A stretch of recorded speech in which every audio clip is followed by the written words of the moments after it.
All and welcome to Thursday. Not as many hammers today, but this is the Truth, Honour and Integrity show. My name's Thomas Williams. We have the usual news and views, and we have a little bit of intel. A lot of it is being kept back. There's a lot of fun and games going on, most of which we are winning. I will repeat that. And the usual op-ed pieces, and if we have some time, we'll have some Q&A near the end. Right. The links for the show, if you want to listen live, it's www.spreaker.com/user/8955881.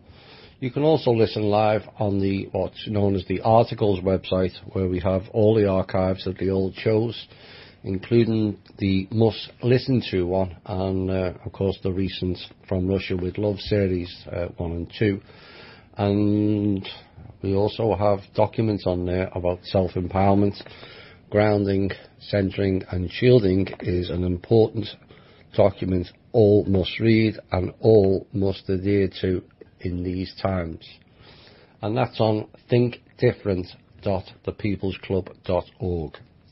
We've got the Facebook site, Truth, Honour and Integrity, and a Facebook social media alternative without the privacy issues, the data issues, and the mind control that goes on Facebook, and that's at MeWe.com. And that's also called the Truth, Honour and Integrity. And if you are struggling to find it, send an email in, and you can also send emails in for comments or questions. And the email for that is truth.honour.and.integrity@gmail.com. I don't always get a chance to reply to the emails as quickly as I would like, which is why I've now launched the Patreon. I think most of you are familiar with it now, but there's always new listeners. And this is to allow me to quit my daytime job and focus on this full time. So I want to thank, there's roughly 157 people who have all contributed to date. Thank you very much. I'm humbled by it all and very appreciative. And the links, if you want to join the Patreon, is www.patreon, that's patreon.com/TommyW/memberships. And we also have the People's Club, the foundation link, all about the foundation that will be coming up eventually. And that's at thepeoplesclub.org. And people can go and all the details about that, about how you send in proposals and for funding and project ideas and volunteering is all on thepeoplesclub.org. Let's get into the news portion. And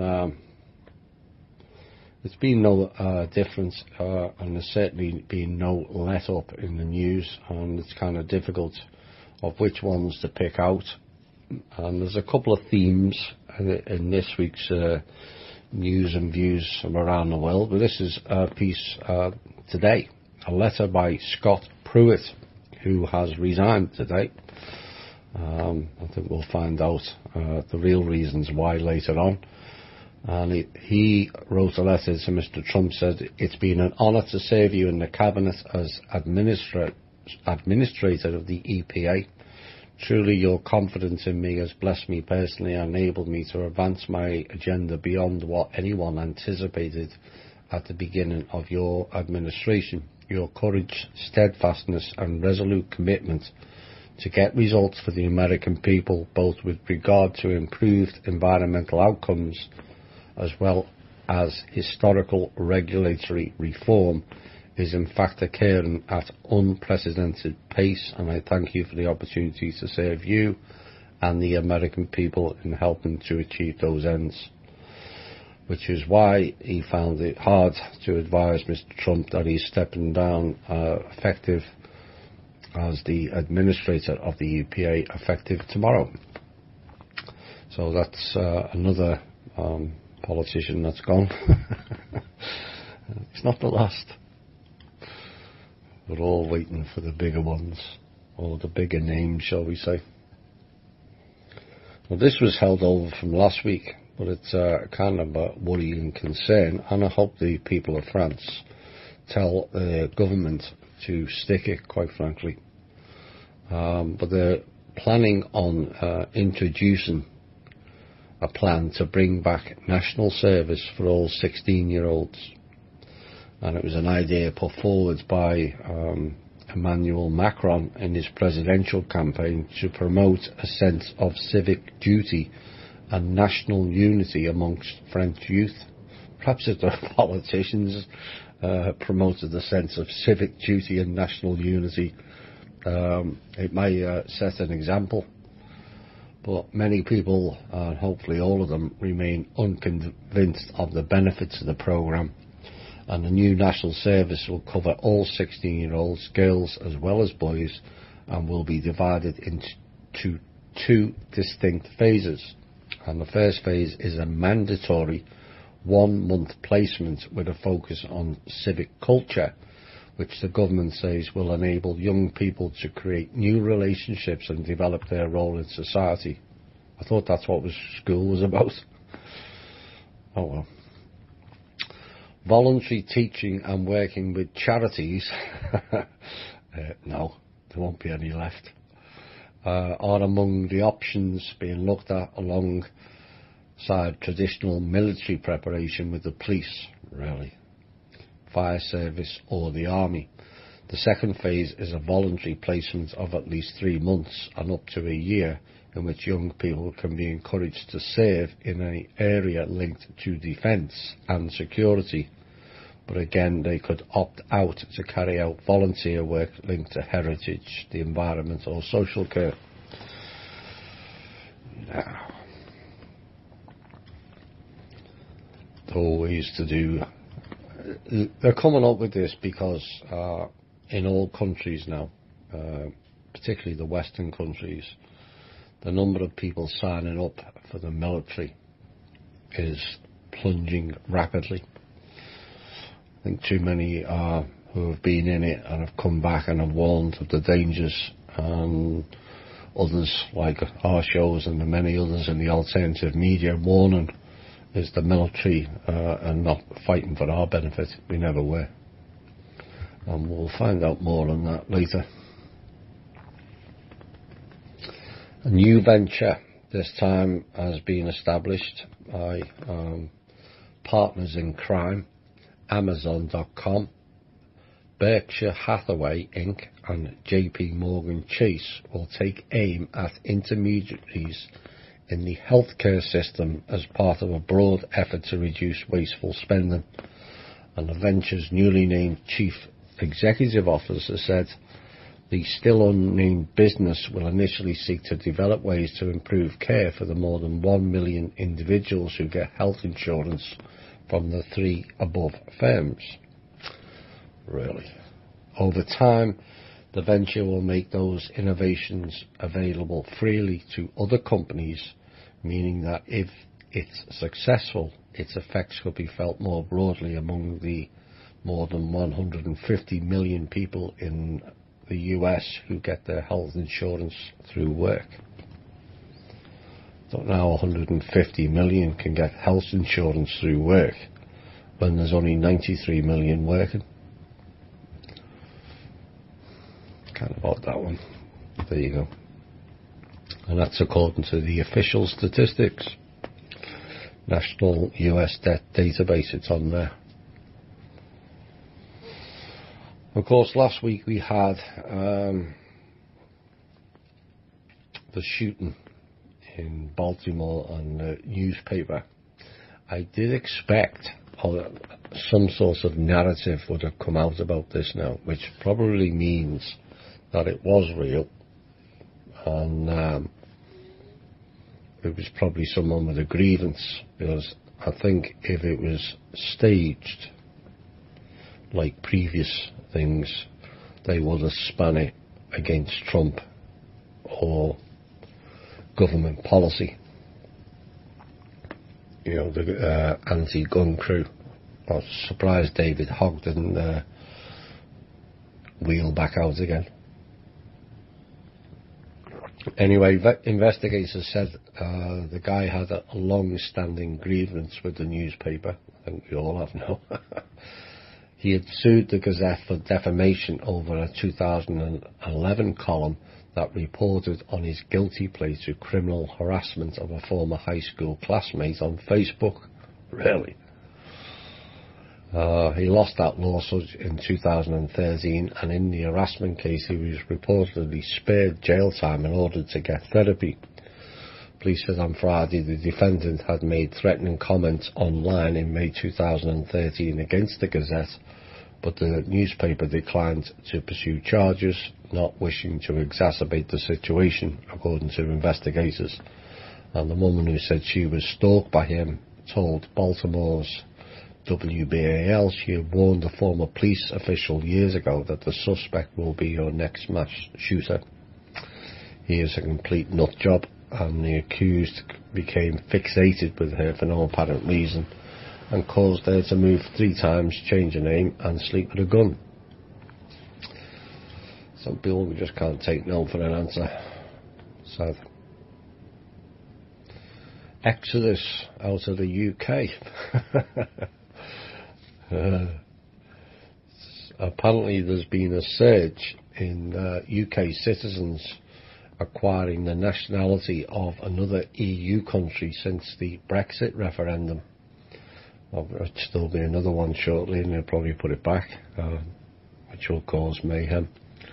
According to data obtained by the BBC this week, in 2017 a total of 13,000 UK citizens obtained the nationality of one of the 17 member states from which the BBC has received figures. That's the EU states, not the United States, although it is one and the same.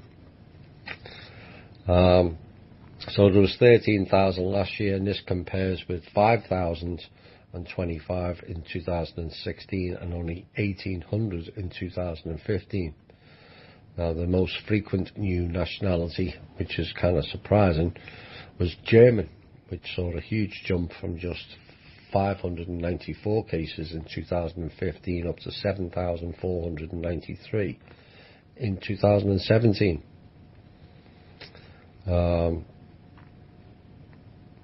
So the Brits who passed comments on it said they would like to remain part of the EU, but just not part of Britain, which is now out of the EU. But in 2014 there was 1,600 applications to switch nationality from the UK to the EU, and then it rose again and to 5,000 in 16 and 13,000 last year. So it seems people have had enough of austerity over there, and a permanent sales tax of 20%. Yes, I did say that correctly. A complete lack of sunshine and pleasant weather for over half the year has caused people to jump ship. A bit like the Roths and the Crown Temple Bar, it seems the UK is turning into a sinking ship, just like the Olympic liner back in 1912. Or no, 1906 I think. It certainly wasn't the Titanic anyway. People action. I'm going to have more of this later in the news. This time in Vancouver, British Columbia and Canada. Greenpeace and the First Nations are currently suspended from the Ironworkers Memorial Bridge, blocking passage of oil tankers on the Burrard Inlet from Kinder Morgan in Burnaby. And what I saw of the pictures, they've hooked lines across both sides of the bridge, and they're dangling over the water. And so obviously there's no traffic getting across that bridge. Nice to see people being active. In more pleasant political news, I think this is a pointer to take note of. Donald Trump is considering scaling down or completely withdrawing the US military from Germany, according to a report ahead of the NATO leaders meeting this week. And the US president has blasted allies for chipping in too little to the bloc's budget. And the decision to explore the option of pulling 35,000 US troops out of Germany. Why have we got that many there? I thought the war ended 70 years ago.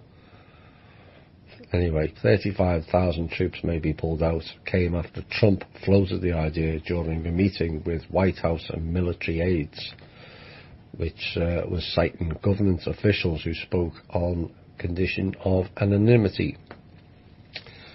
Now, the President has got repeatedly frustrated by the fact that Germany and other NATO allies don't pay their fair share into the budgets of the alliance. I would say all of them should cut NATO off. They're not protecting the EU. Not one iota. It's Rothschild's private army. And Trump knows this. So Trump has stepped up his criticism of NATO ahead of the organisation's annual meeting scheduled for the 11th and 12th of July in Brussels. Germany has to spend more money. So does Spain and France. It's not fair what they've done to the United States, he told reporters on Friday aboard Air Force One. And earlier he had lashed out at Berlin on Twitter, saying the American army is defending Europe at great financial loss. Now, Trump's harshest stance has alerted European officials, with some speculating whether it might just be a negotiation tactic ahead of the key talks in Brussels, and or whether he's going to actually pull all 35,000 US troops out of Germany. I hope it's the latter. Let the Europeans fend for themselves. Why is it always America that's the world police at our cost? Not only financially, but the cost of our sons and daughters. See what happened the minute you ask for anything fair, going on with the tariffs. They're all up in arms. Not good.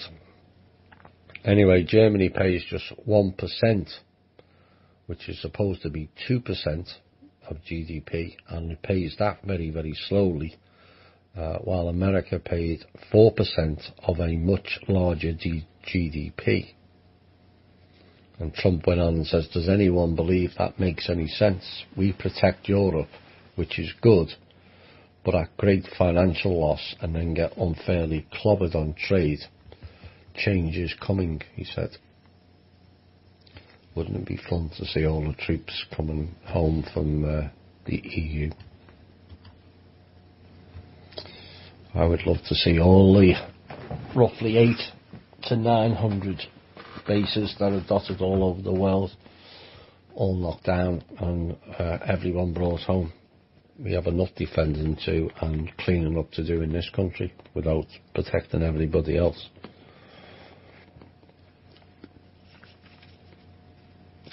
Well, a report has come out, all very quietly, but I suspect there will be some major concerns going on privately over this.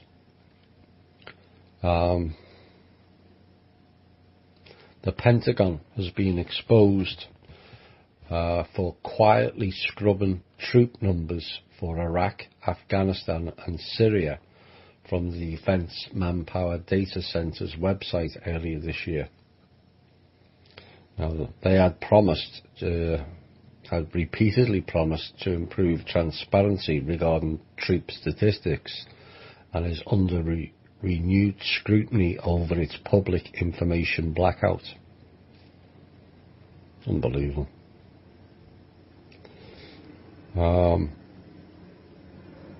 David Wellner reported Tuesday that the public Pentagon website that had for more than a decade provided information about the number of US troops in war zones was still devoid of any numbers for Iraq, Afghanistan and Syria, When pressed to answer why these figures were no longer being made available to the public, the Pentagon spokesman told Wilner that it was to protect our forces.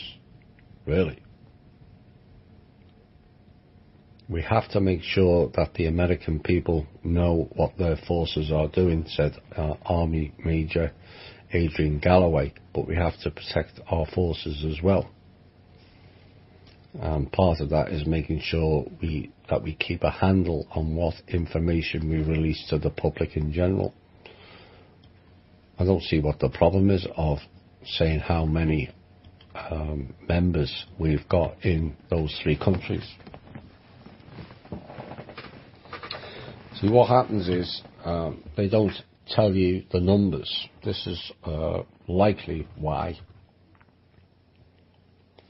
Because then they can make up however many numbers of soldiers they like when it comes to budgeting, and it's X amount per soldier. Works in all other industries. It's quite prevalent in the larger construction companies, where they inflate. They're on a per man contract and they inflate the numbers and just fill out paperwork for ghost workers.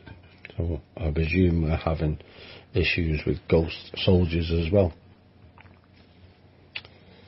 But it should be made available. I don't think really it's an issue, a live issue. But you never know. Elizabeth Warren has joined the growing calls to reimagine and replace Immigrations and Customs Enforcement, known as ICE. She was speaking at an immigration rally in Boston on Saturday afternoon, and Warren told demonstrators that the current immigration situation is ugly and wrong. Yes, Elizabeth, it is wrong, but did you or any other Democrats, or Republicans for that matter, think of stopping it under Bush Jr.? Because that's when ICE was formed, March the 1st, 2003. Why is it a problem now? It was such an issue, why didn't the Democrats get rid of it between 2008 and 2016? When the fake name man was in charge. So the Democrats had 8 years to remove something that they think is ugly and wrong. And if you didn't, why didn't you?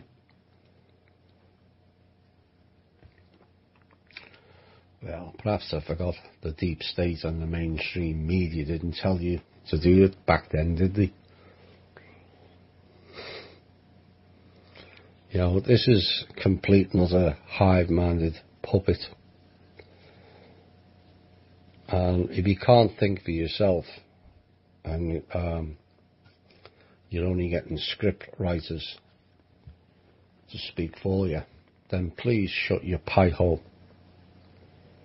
You're not doing anyone any favours. And take Maxine Waters and her runaway mouth with you. You're just vacuous hypocrites. 8 years to get rid of ICE with Obama. Now it's a problem. No, well, it was a problem during those 8 years. Anyway, she went on and said the following. Oh, how the cap fits. We need to rebuild our immigration system from top to bottom, starting by replacing ICE with something that reflects our morality and values. The same applies to politicians, Miss Warren. Where were your morals and values during the 8 years of Obama rules? These people are stupid, beyond stupid. Things that make you go,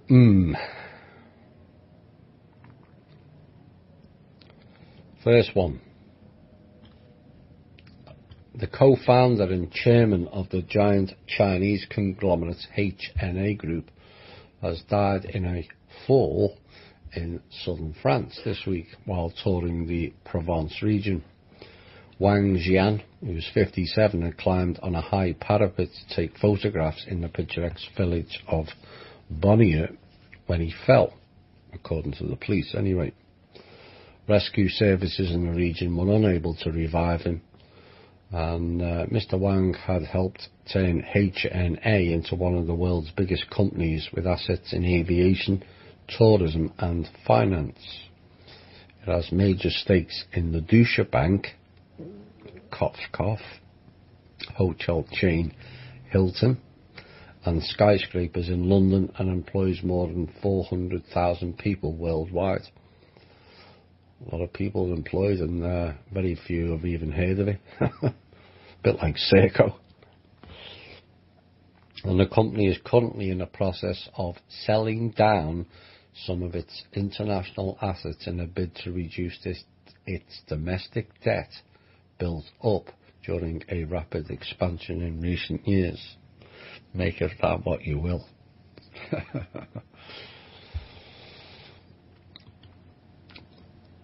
Another thing that made me go, announced just before the show, political commentator and former MSNBC host Ed Schultz has died at the age of 64. Mr. Schultz died of natural causes in Washington, D.C., announced by the Fargo, North Dakota station where Schultz got his start. They're all dying. Next portion is more arrests and exposures. An Alexandria man pleaded guilty this week to production of child pornography, according to court documents, over at least a 2-year period. Sky Dance McMahon, I presume he's a native, conspired with an adult in Canada to produce over 1,000 sexually explicit images and videos of minor children in Canada. McMahon distributed these image and video files to other users and consumers of child pornography by providing access to the files on his cloud storage devices, and also by directly sending the files to other users. Now, in addition to the images and videos McMahon himself created, he also received and possessed thousands of images and videos of child pornography. And during the time he committed these offences, McMahon was a digital media administrator in the Foreign Services Institute of the U.S. Department of State in, go figure, Arlington. Another thing that makes you go, it's Virginia again. McMahon pled guilty to conspiring to produce child pornography and producing it, and faces a mandatory minimum of 15 years and a maximum penalty of 60 years in prison when he is sentenced on October the 12th. More arrests or exposures. Roughly 600 defendants across 58 federal districts, including 165 doctors, nurses and other licensed medical professionals, have been charged in what has been called the biggest healthcare fraud takedown in history. The alleged schemes involved more than $2 billion in false billings. I thought yeah, this is health, it's not the Pentagon, is it? Oh my. And almost a third of the defendants are charged for their roles in prescribing and distributing opioids and other dangerous narcotics, according to the Department of Justice. Additionally, in the last year, 2,700 individuals have been banned from participation in Medicare, Medicaid and all other federal healthcare programs, including 587 providers excluded for conduct related to opioid diversion and abuse. And this is according to the Department of Health and Human Services. Every facet of life is currently being exposed, and this is why we have to have a little bit of patience with things. you've got people in government, people in politics, people in agencies, people right throughout the medical profession, all being exposed for fraud and other crimes. You would need to employ a vast quantity of people to go through it all. There's another one that's been found guilty and charged accordingly. Charles Schwab, the investor people, will have to pay a 2.8 million civil fine to settle Securities and Exchange Commission charges that it failed to file suspicious activity reports on questionable transactions by 37 investment advisors. Here we go again. This is the investment line. And the fine was disclosed in papers which was filed on Monday with the federal court in San Francisco, where Schwab is based and requires a judge's approval. Schwab was accused of violating the Federal Bank Secrecy Act by failing to alert regulators to transactions of at least $5,000 that it suspected might be illegal or pose risks to the company or customers.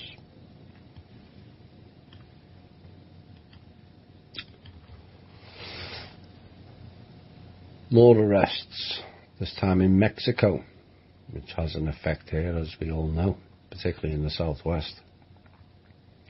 This time it's 28 police officers in the western Mexican state of Michoacán or Oaxaca has been arrested on suspicion of involvement in the murder of a candidate for mayor in the municipality of Ocampo.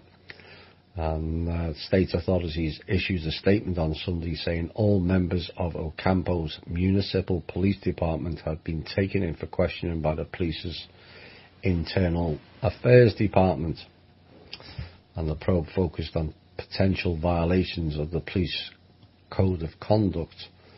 And without giving more details, local and national media said the officers were held on suspicion of complicity in the killing of Fernando Angeles Juarez, who was running for mayor of Ocampo. You see, even cops aren't getting away with it these days. Everyone's getting exposed. There's another one getting exposed. This time a charity, no surprise. A woman working for Mother Teresa's Missionaries of Charity in eastern India, state of Jharkhand, has been arrested for allegedly selling a 14-day-old baby. 2 other women employees from the centre have been detained and are being questioned about other possible cases, and the police took action after the state's Child Welfare Committee registered a complaint. We have found out that some other babies have also been illegally sold from the centre, a police official told the BBC's Hindi News. We have obtained the names of the mothers of these babies and are investigating further. The depths people will go to make money.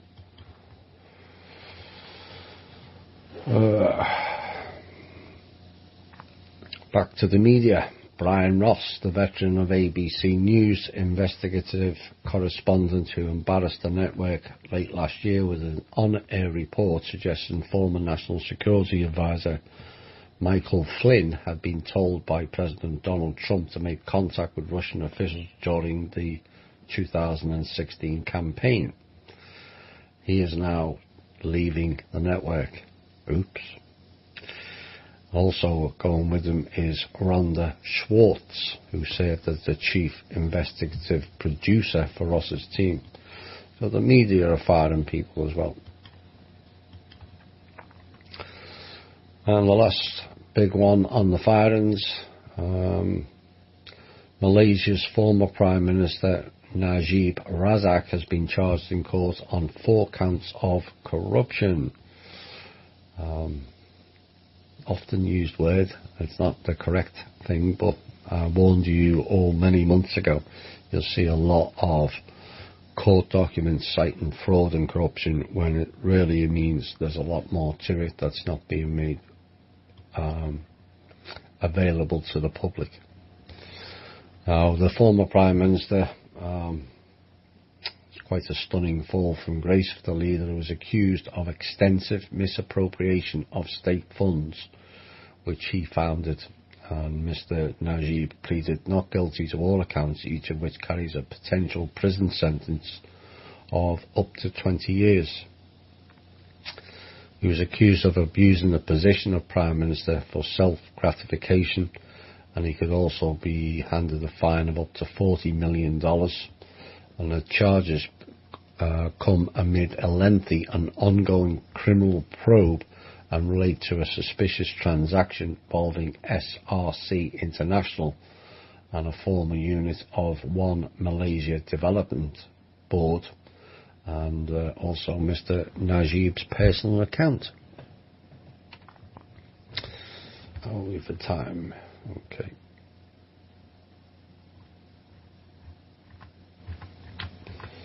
Desperation tactics. We've all seen enough of that in the media. But Rhode Island decided to go one step further.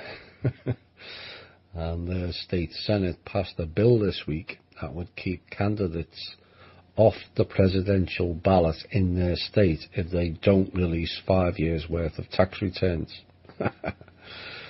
You know who they're targeting, don't you? According to the Providence Journal, Senator Gail Golden, who sponsored the bill, Democrat, noted that every presidential candidate since Richard Nixon released their tax returns voluntarily until President Trump ran for office. And Trump has repeatedly claimed that he cannot release his tax returns because he's under audit, but the IRS said an audit does not prevent a candidate from releasing their personal tax information. Golden argued that tax returns provide essential information about candidates' conflicts of interest. And tax returns, she continued, are vital information a voter needs to know about a candidate at the ballot box. And the bill passed the Democrat-led majority Senate in Rhode Island by a vote of 34-3. It now moves on to Rhode Island's State House. It's funny they don't mention the Clinton Foundation conflicts of interest. What about their audit? Not only towards business practices, but actual humanity. If you're going to ask for personal information on one group, then it should be made available to all. These desperation tactics to try and stall the ongoing tsunami of information of exposing criminals is becoming quite laughable, to be quite honest, and hypocritical. You know, they're accusing people of doing things that they've already done themselves. But you're going to ask for Trump's tax return. Let's find out what the Clinton Foundation has been and their conflicts of interest. A whole raft of them. Donations from abroad that are not allowed in a US Inc. election. No one said anything about that.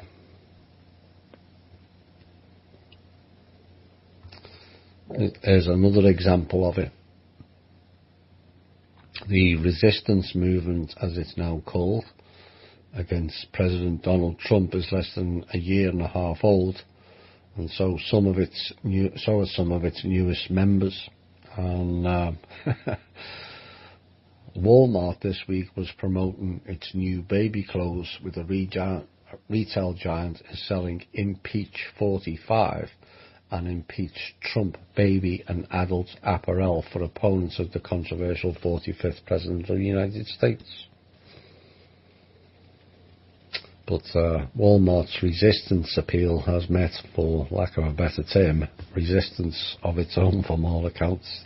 That'll backfire as well. You know, where was Walmart impeach Obama for not being an American citizen, or impeach Obama for his role in Benghazi, or impeach Obama for having a dead man's social security number. I could go on all night with that.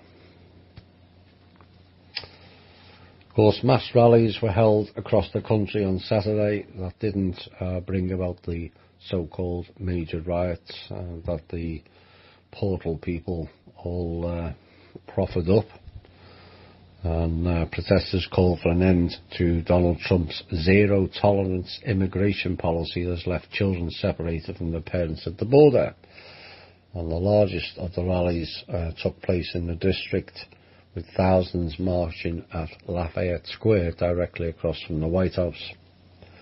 The protest, organised under the umbrella group called Families Belong Together. They're just hypocrites. There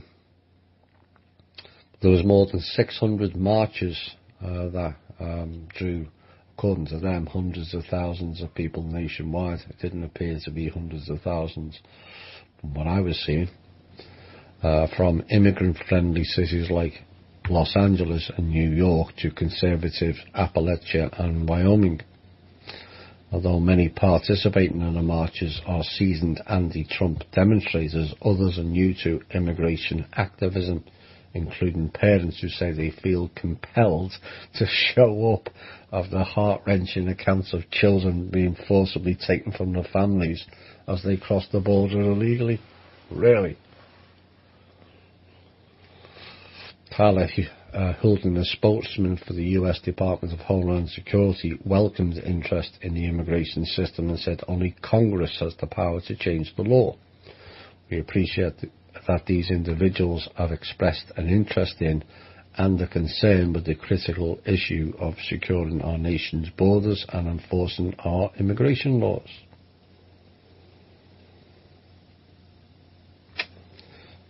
Zero tolerance.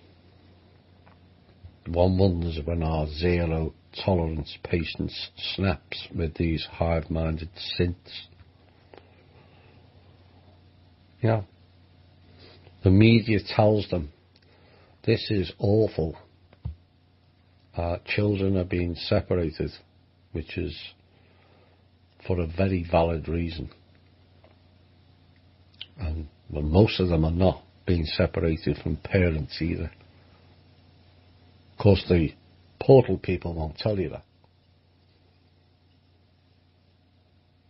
But where was the media when this was happening under Obama? ICE was around then. Children were being separated then. Where has the media been when this show exposed Nexium? Why did it take them another 8 months? Where has the media been when this show exposed that there's 900,000 American children going missing permanently every single year? Where are the media people then? And where are the synths?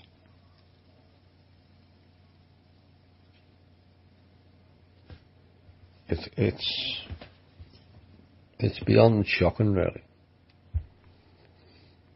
And the two problems we have here is the military and the media. One needs to grow a set and one needs to go altogether. I'll have a piece about the portal people in the second hour.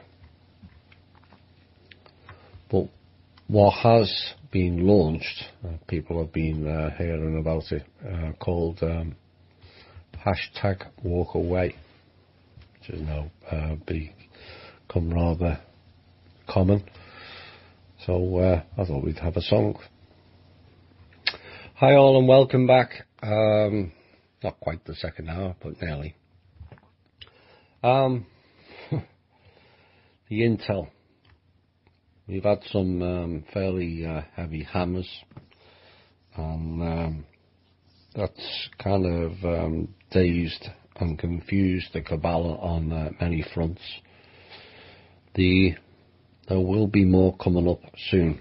I can't announce what is going on currently, but rest assured, we're always one step ahead. Well, as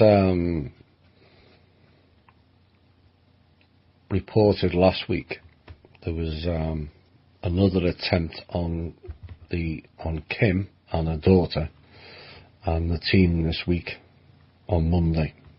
Now, this is following last week's car bomb attempts, and one has to ask, at which point do patriots step in and act? You know, we've got 300 million guns in this country, and lots of people are struggling. Surely we can provide someone doing the right thing for the country a lot more safety and security and support than is currently being offered up. Enough of this nonsense. It really is getting tedious. SS small p, I say that because SS is the prevalent part of it. Yes, they may call it secret space. It's really SS, Nazi space program. And they are now heavily controlling the USA Inc. military. Message to them as well. It's time for those in the military to really stand up and be counted. The SSP will eliminate you when you have served your purpose as well. The order told you, all of you, that 2 years ago in the memo, which was a repeat of what Kissinger told you years back. You're not getting your dinar payouts. It failed again. It was twice this week, or was it 3, or was it 4? Does it matter? So you can either be pawns, which is what you currently are, no matter how many badges you've got on your shoulders, or heroes. It's time to choose wisely. The IMF, in fact most of the intel this week is about the IMF, and they will get backlash shortly. Been running around with case numbers, and it may have the correct name on them. This is into banks and whatnot. And those names are legitimate, but they've been using that one case number for up to 20 people to legally seize funds.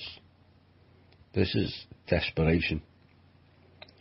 Now, this is rather hot and heavy, ongoing since Monday, and that's why I put out the warning, is to let members know on the show that if they encounter a freezing of funds, to inquire what is the case number. If there's a freezing of funds of your accounts in banks, there has to be a case number. If there's no case number, those funds cannot be frozen. Work is ongoing to stop that nonsense. But the IMF is also running round, not only American banks, but round the whole planet, advising countries that they owe debt, and they don't. And they are forcing countries through plans they concocted to collect their money. And 2 examples of this are, one country, unnamed country, was forced to raise their gas prices by 25 cents across the board. Now, this is in a very, very poor country, and the entire 25 cents goes directly to the IMF to keep them going. Now, there are currently protests over this situation in this particular country, and it just also happens to be a country with a lot of resources also. Go figure. Another poor country, the IMF have forced the government to increase the public transport fare by the equivalent of $1, which is double the original fare. And this country's people can't afford to pay this at all. So two of the poorer countries are being stiffed by the IMF. And this is the latest tactic now that the UN has collapsed in on itself and all the funds have been handed back to the relevant countries. The IMF is going round threatening countries because they've got no funds left. And this is why I said in the intel portion, was it last week or the week before, about the countries close to each other should all get together and throw these people out. They have no authority. You don't owe them any debt. There is no debt owed to the countries. There's money owed to every country, be it a trust. Just get these people out the country altogether. Now, the two countries that were affected were called to Washington DC IMF headquarters offices and were told to extort money from their citizens. Dearly me.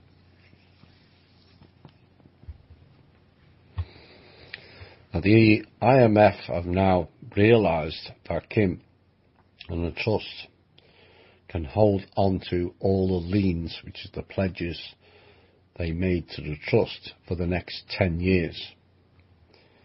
And despite their protestations, Kim is doing her job as long as she is funding projects and making attempts to release funds to the country. So they can't do anything about that. Now, the countries, don't have to take anything, and Kim is no longer forcing them to do so anymore.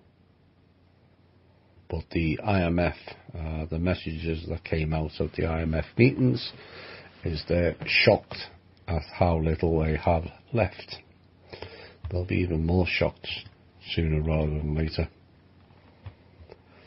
Now, that's the intel for this week. Like I said, there's a lot more I couldn't put out. But this intel is a further sign of their sheer desperation, and it's increasing by the day. They're losing their narrative, they've lost and losing their assets, lost and losing their ability to steal everything, and losing much else sooner rather than later. Not all are tolerating their bully tactics anymore either.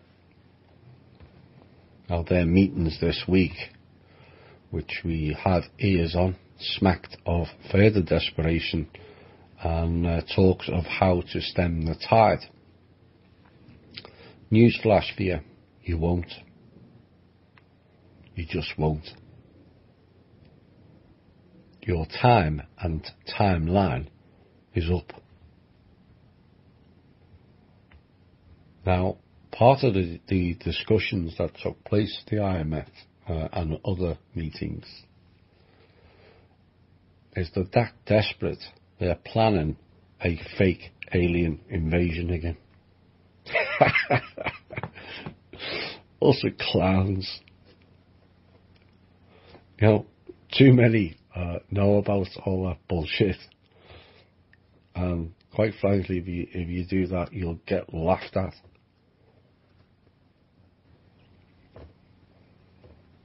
It's just, it feels like 2013, 2014 again, and Project Bluebeam. Yeah, what's up with all the blue chickens flew away, so let's bring back Bluebeam. Really. Message to you people. You are not the only one with crafts, real or not. good luck with that idea. Now, some weeks Intel are better than others, but for every Hammer show there is a backlash from them and subsequent murder attempts of the team. But you must remember, although it is 2 steps forward and 1 step back at times, we are still gaining as things play out now. Eventually the hammers delivered will leave them with no options. Now, I do expect the roller coaster to continue throughout this year, but I wouldn't be surprised either if one aspect of this freedom movement topples right over into the mainstream media long before the end of the year. All events are on a very sharp knife edge, and it is possible all will release at once. So be ready. Right, let's get into some of the pieces I wanted to cover. This follows last week's solution on drug dealing, consumption and gangland issues.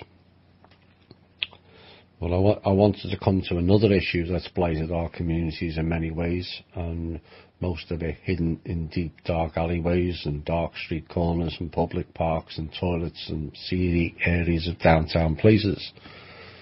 And that's the oldest profession, it is said, prostitution.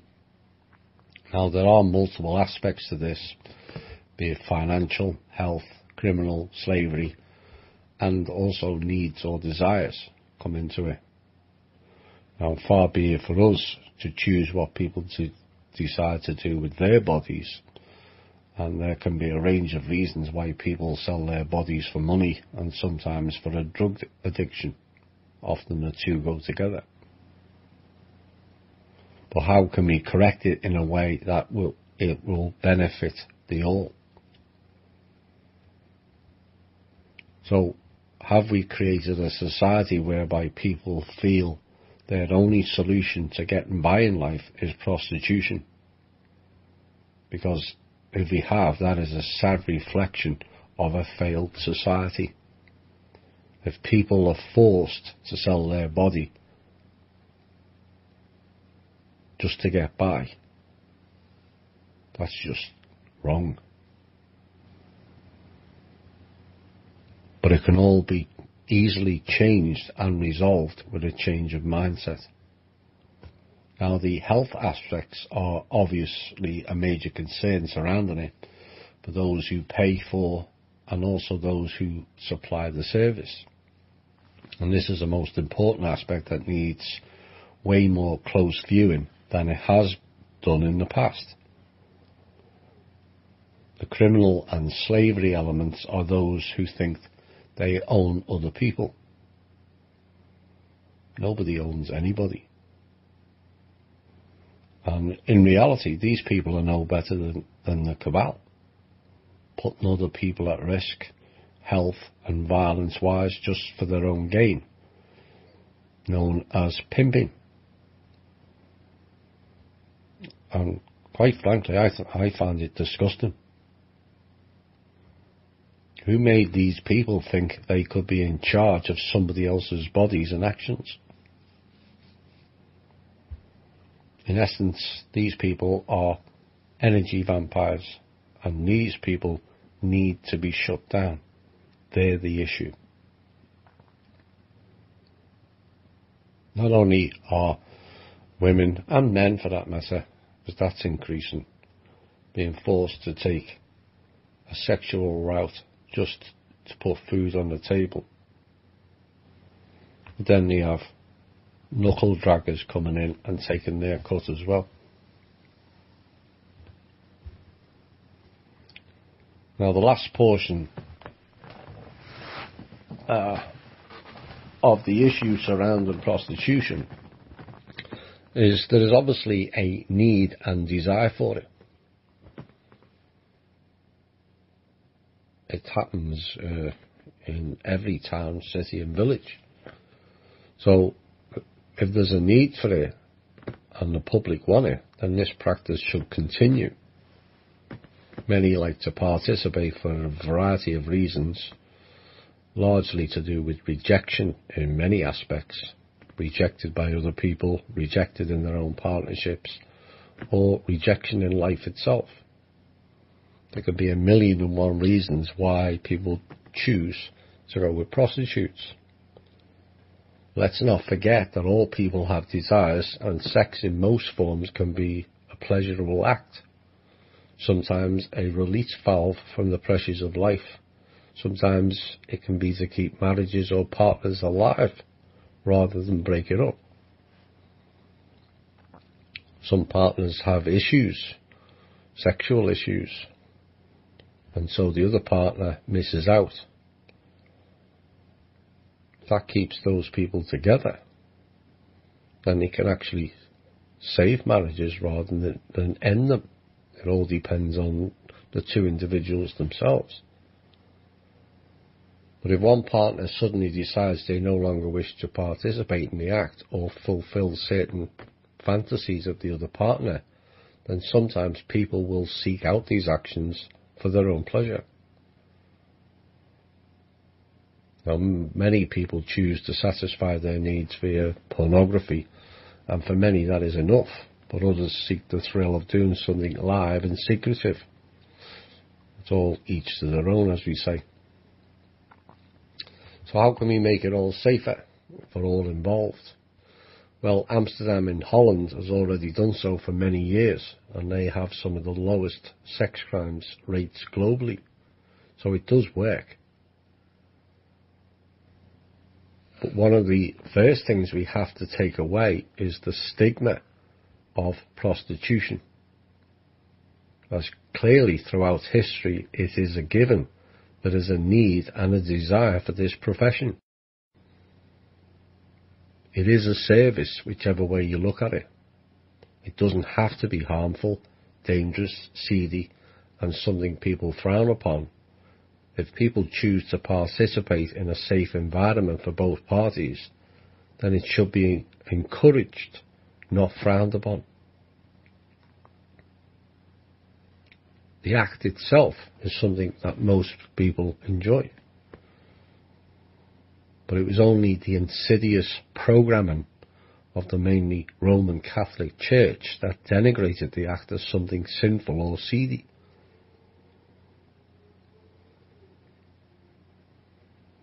Funny thing is, it was them who were denigrating small children on a frequent basis throughout the ages, destroying the child's innocence and ruining them for many years of their lives, and you have the audacity to tell us how and when we can have sex. It's hypocrisy in its highest form. But then the church was never a place to learn morals, integrity or truth. So I would suggest an education and health programme should be released on a state or a people-run brothel, as they were once called. Perhaps we should rename them pleasure centres rather than brothels. That has a stigma to it. Perhaps you can get funding for it. The People's Club Pleasure Centres. Where perhaps, like the proposals of the drug issue, some of the pimps who have been illegally running and ruining these girls to operate the facilities, in caring for the girls or men, not owning them, but caring for them. And in essence, they are then paying back something towards society and themselves. This then removes the pimps off the street and back into society with a goal to help and care for people, not loosh from them. All people participating should have proper health tests to make sure their bodies are free from infection and not passed on to others, like it happens far too frequently currently. It takes it all off the streets and away from gangland pimps who use violence and threats to coerce people into doing things they don't wish to participate in. Again, some of these proceeds of this venture can go towards health-related programs, psychological programs, and also sex and drug addiction programs.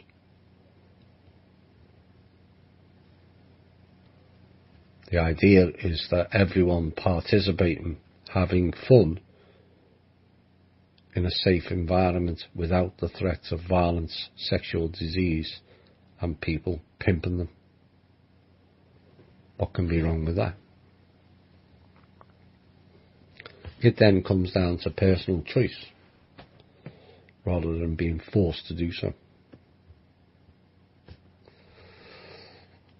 Let me know how you think on these solutions. I'm going to put them out. I think I'm going to do one again on the military next week, if time allows.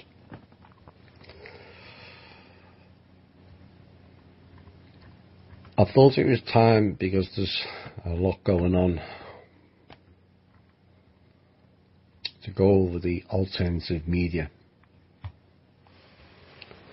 Now, the alternative media, which came out of the very early, then called conspiracy sites on the internet, but it eventually exploded, and in some or many cases imploded, as the cabal miscalculated the desire of the people to seek truth by this new avenue. It backfired the internet spectacularly. It was supposed to be a data collection and a mapping. It ended up being reversed on them. Now, early on with the alternative media, on the internet, in its rawest form, for those who were looking on certain sites, there was a plethora of classified, formerly classified information that was put out by whistleblowers, and also some put out by the cabal.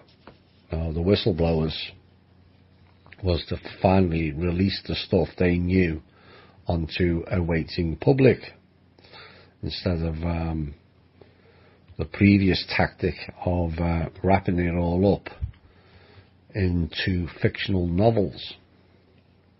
And the cabal put stuff out to test the public reaction, assess it, and then dictate their future policies depending on the results. But early on, it was an exciting time for those who knew this world was wrong, and there was nothing normal about anything. Those that were a part of it then delved into a plethora of once hidden knowledge, and we all devoured it greedily at the time. We couldn't get enough of it. Now, it was a case of, oh my God, I'm not the only outcast in society, particularly on early on. No one imagined that there was so many of us around the world.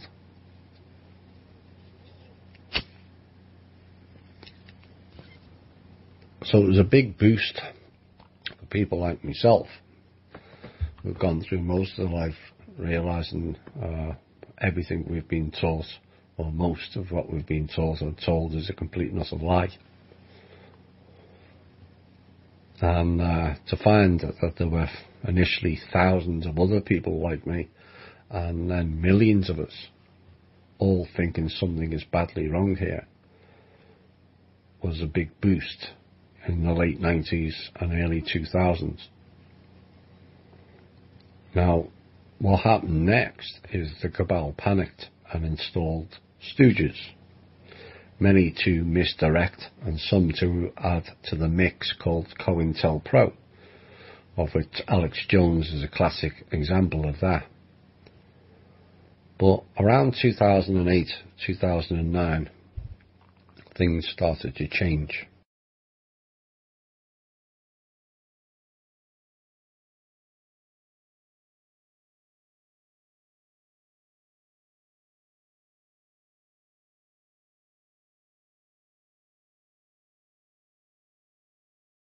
Forum, and that was Disclosed TV.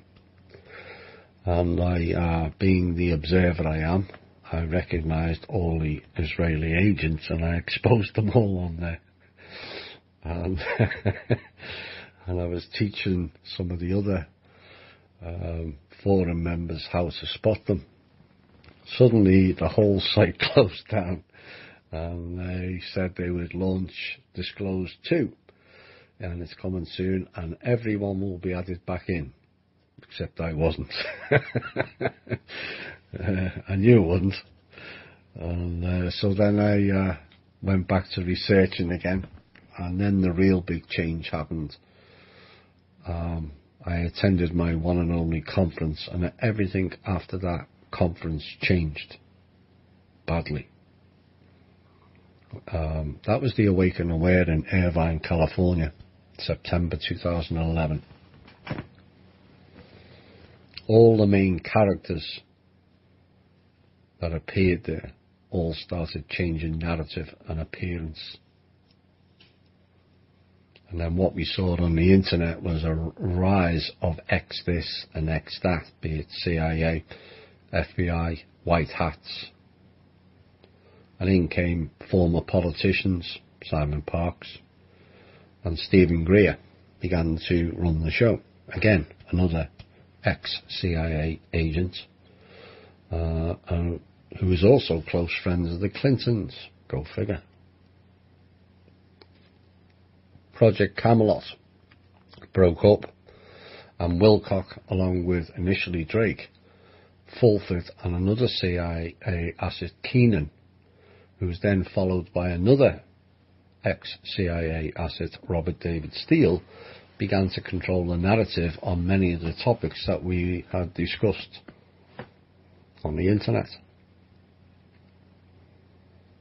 But what followed after that was a classic agency-driven program surrounding mainly the ET narrative, and a new story was fictionalized. And the reason it was fictionalized because the New Age bullshittery that was formulated in the 1880s as a program was starting to be torn apart on the internet. In came Corey and the Blue Chicken Cult to confuse, distract and sideline the narrative, whilst they stalled for time elsewhere. The reason they were stalling for time is they were losing control of the narrative. Remember, this is a war for the mind. Nibiru was coming, economic crashes were coming, global pandemics were coming, World War III was coming, New World Order, false flag events, Chinese elders, collateral accounts ran by all things Asian, but they were all being torn to shreds by the alternative media. So then they threw in a few more narratives like Flat Earth, and then in came the new cash looshing exercise called cryptocurrencies, along with wonder drugs, health machines, the list goes on. And it's all designed to distract you from reality and your own path towards the truth. Now, the key to all this is fairly simple. And this is kind of why people are in the alternative media. But the question to any person is, do you wish to stay in your learning bubble given to you by school and the mainstream media, or seek knowledge outside of the control-based system of learning and forge a path for yourself?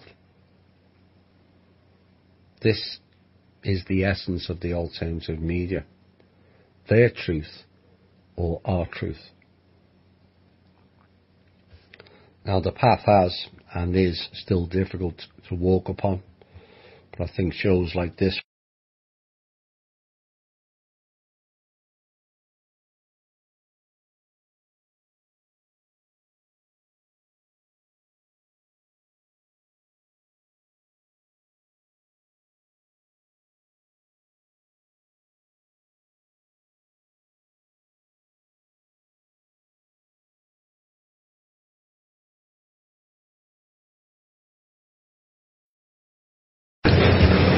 all have at some point produced some fantastic materials that have enriched the knowledge base of us all. The key is picking the pieces out of it. But others like Corey Goode, Sather, Kent Dunn, William Mount, amongst others, have offered us nothing but total bullshittery. Fictional narratives.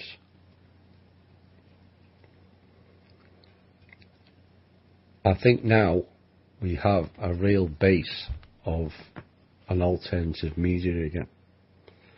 And I think it's time to increase our thinking capacity and its capabilities. I've noticed many are stuck in the now thinking and not the future with regards to possibilities or practicalities. And the classic example was the question I posed of the fictional, which won't always be fictional, it'll be fact one day. What happens if the cabal step down at midnight tonight? What happens next? And almost 100% answered party time. And the next question is what happens after that? And there was silence. That's what happens when you think in the now. How are you going to be able to manifest things which is now easier to do? If you can't think in the future, you can only think of the now. We cannot hope to carry forward with that type of now thinking and expect changes and progression of our species. Thinking only in the now is begging for further control systems. Because if you can't make future decisions for the people, they will make them for you.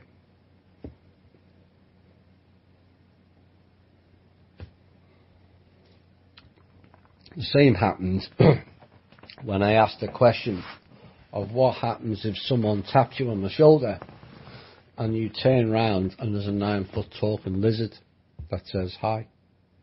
Again, it followed with silence on a previously busy chat forum for a total of 9.5 minutes. It got people thinking. Now these are scenarios people must ponder on when projecting a different future.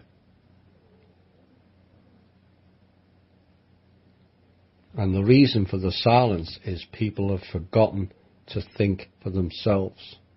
Look at all these people campaigning against Trump. Trump's no better or no worse than the previous goon we had, or the one before, or the one before that. But because mainstream media have told them to go out marching, off they go.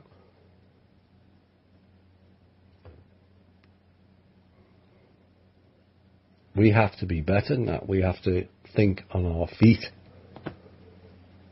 Not just in the now, but forward. And we've been conditioned for them to think for us. Or conditioned to think and exist in the moment and have forgotten to daydream.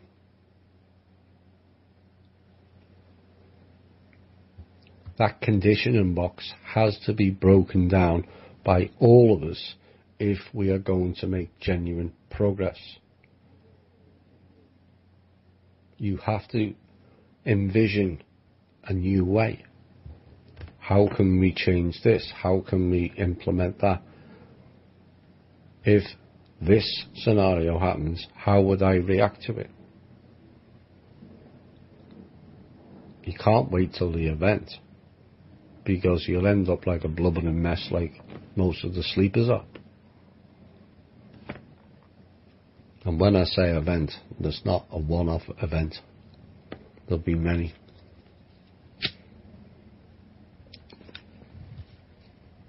We need an end to the linear thinking, which essentially has stopped on the line at a given moment in time, and then there's nothing beyond it.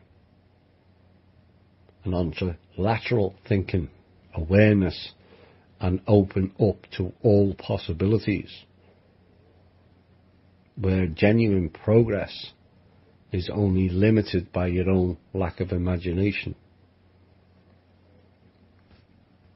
The same applies to improvements to life going forward. People demand this or that, like now or yesterday, without thinking what are the consequences of those changes. To develop an idea of your own, you have to do a balance sheet in your head, in essence, of the pros and cons of each action taken. Like free energy, most people's first thought is, oh great, no more paying for utility bills.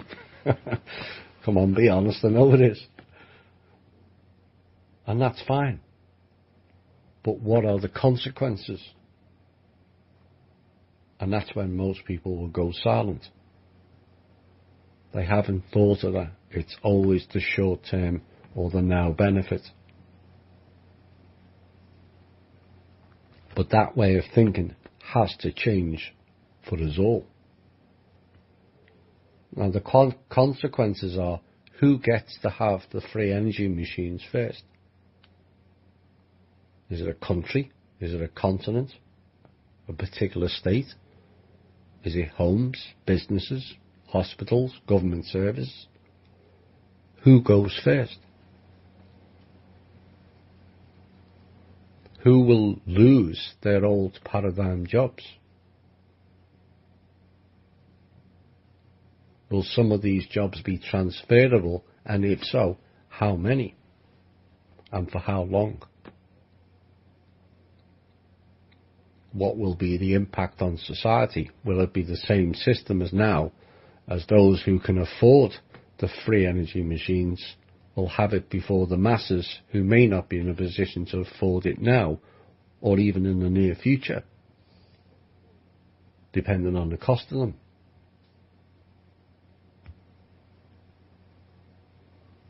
These are all things all of us must consider when bringing about or demanding changes. What are the impacts now, the near future, and way into the future?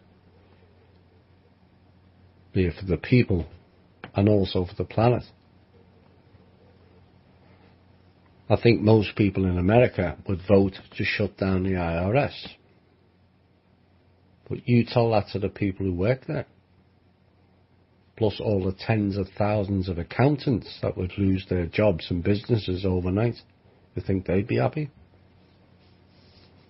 You have to have something else in place before you shut anything down and phase in something new. But this takes time. And time, most people don't want to hear that. Like, let's happen yesterday. What I'm trying to do here with this piece is to end the government think tank groups, like the Council of Foreign Relations, the Bilderbergers, the 300 Club, the Bohemian Grove groups, all of which who decide for us. And for us all to be the think tank groups for the future. Not just me or Kim. All of us.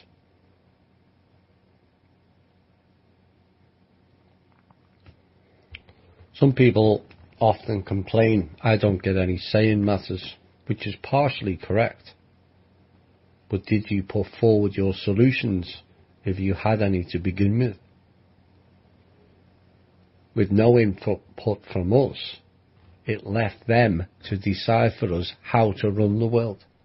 That's how it works.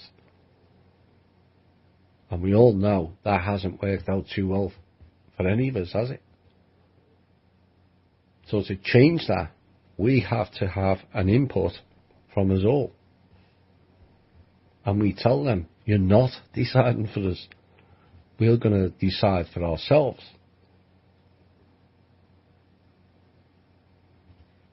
Now it's time we stood up for ourselves, decided our own paths for the collective and the planet, and time to put our thinking caps on for the future, not the now. Time to exercise our own personal responsibility and also free will choices.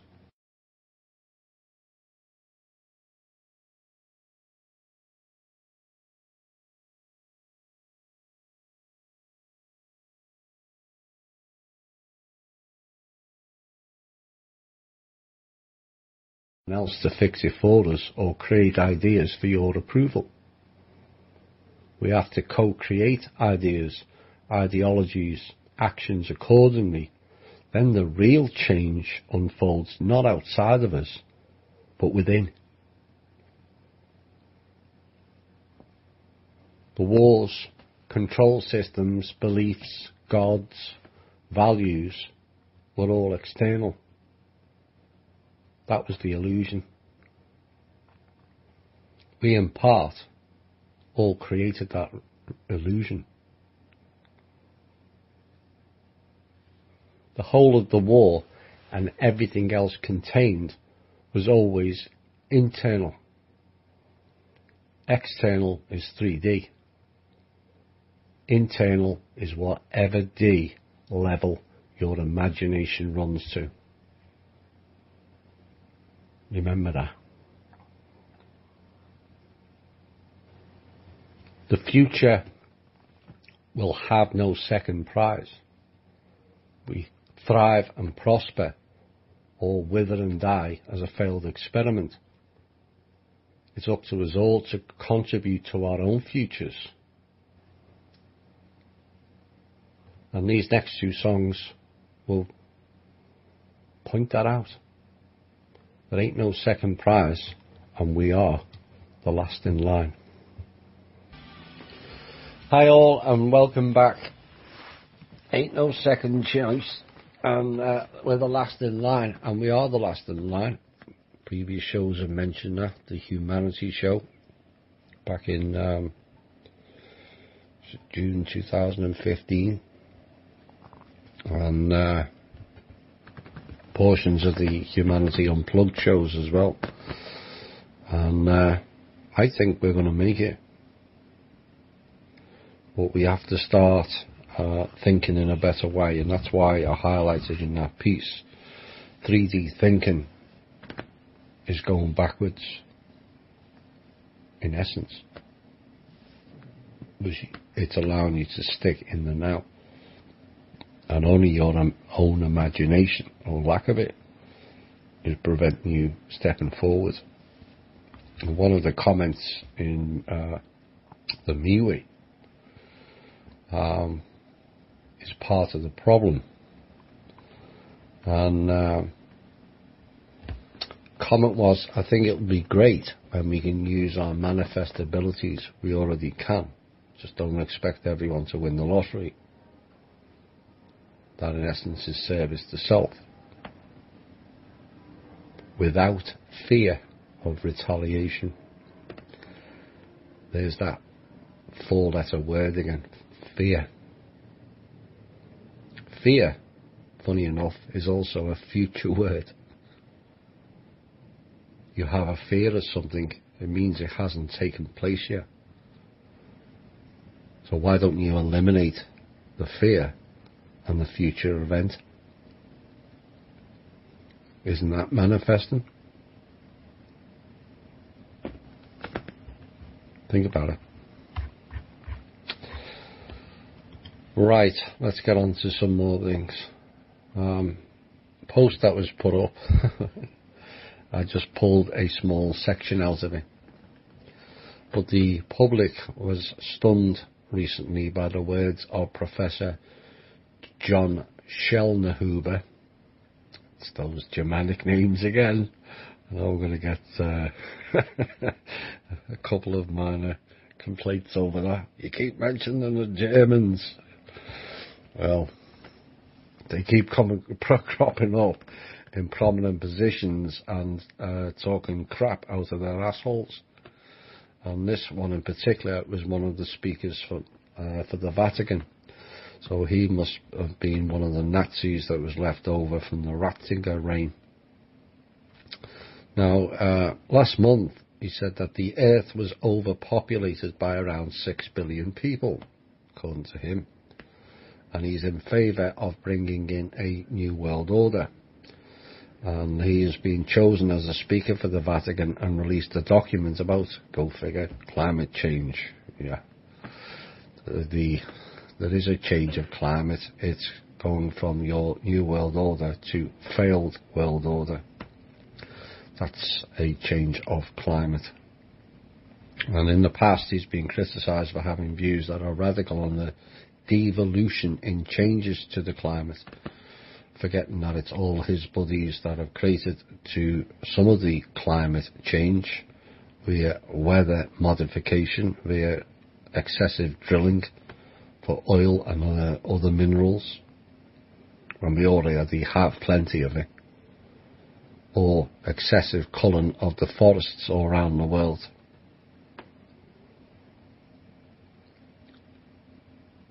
Which again we don't need to do. And he has the belief that a new planetary court is needed so that it can hold all power over all of the nations. Yes, you had that. It was called the UN. It failed. The UN held power over all the nations, and what did it do? Nothing. Apart from fiddle with kids and child trafficking. Never solved any peace, did it? In any region. Not once. You know, slapped Israel on the wrist about 100 times and never issued sanctions on them. So they already had a planetary court, but it had no value. So asking for a new one now that UN has collapsed, no thanks.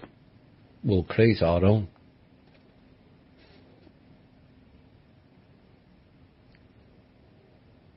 So he wants a new planetary court that would have power over all nations and governments on the planet, meaning a new world order. Well, you know where you can stick that, lad. Right where the source doesn't shine. But this is the arrogance of these people. It's overpopulated by 6 billion people, really. When every single person on the planet can fit in the state of Texas and have 1,000 square foot per person. And it's overpopulated. It fits in one state on one half of a continent. As for food, as put in a recent show, we produce enough food per year to feed 3 Earths. It's just that certain ones control it.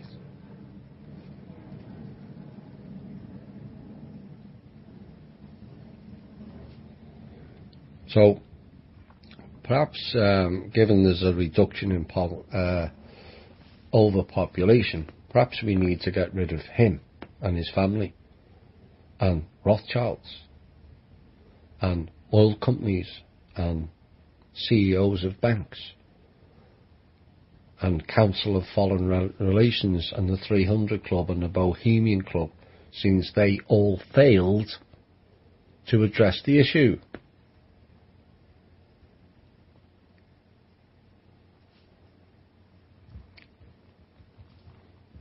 Seems fair to me.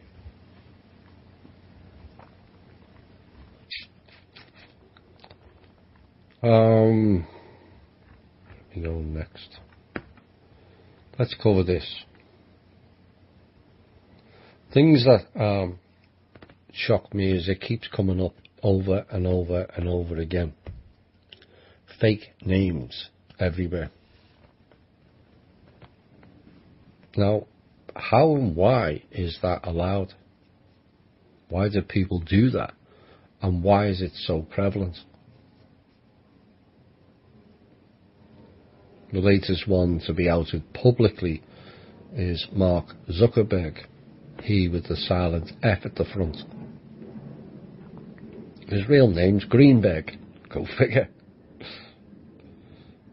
And for those of you who like to research, look up the Greenberg family. Watch the faces. They were all involved in the false flag events. And yes, the girl in many scenes at those events is either a Greenberg member or a member of another family that are involved in that, called the Sexton family. They are the actors in those events also. But it appears now hardly anyone in public life has a real name anymore, even going up as far as the former president. Why didn't he use the name Barry Soetoro?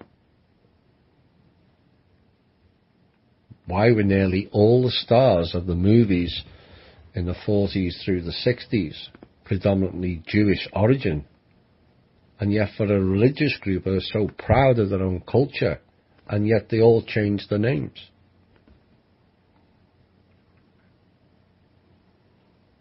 People like Ben Kingsley, Michael Caine, Larry King, Rock Hudson, Joan Crawford, Kirk Douglas, Audrey Hepburn, Judy Garland, the Sheen family, Fred Astaire, Helen Mirren, Cary Grant, Marilyn Monroe, Tom Cruise, Angelina Jolie, David Bowie, Elton John, Nicolas Cage, Sophia Loren, Woody Allen, Kevin Spacey, Bob Dylan, Rita Hayworth, Paul McCartney, John Wayne, Doris Day, Ringo Starr are just a few.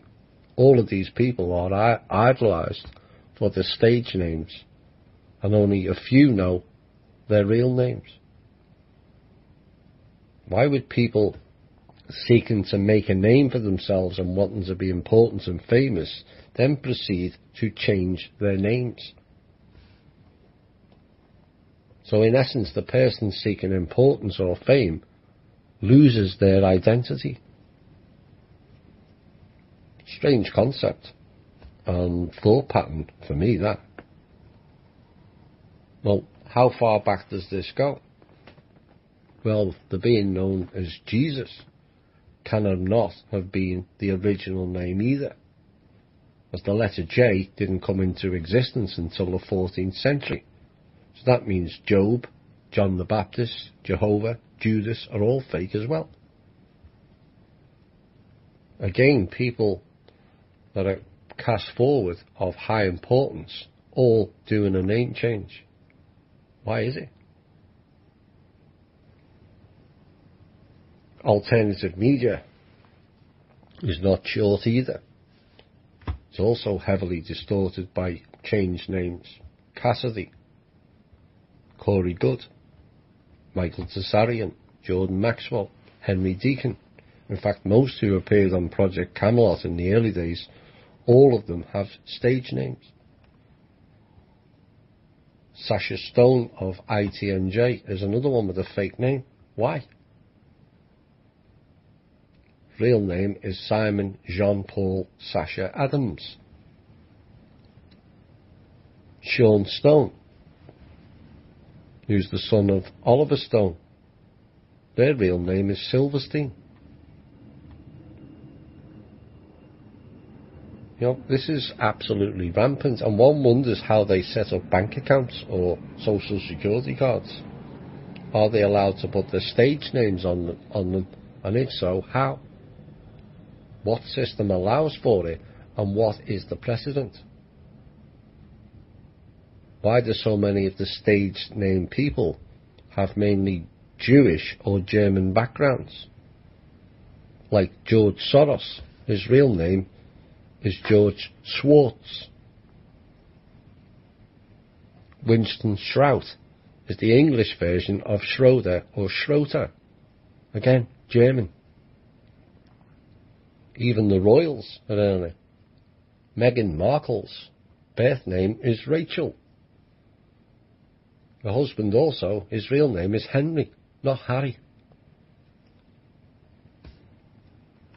Now, there are always circumstances of changing your name for safety and security, particularly when involved in whistleblowing. I do get that, and I think it's a valid reason. But why are many of the public faces all running round with fake names? Cover up. Oh yeah. The question is why, and what is the purpose of it all? But perhaps the simple answer is correct again. These people are fake who don't live in the real world. To them, all the world's a stage, and they are the actors and actresses in it all. Like the world of politics, all theatre, all stage, and all an illusion.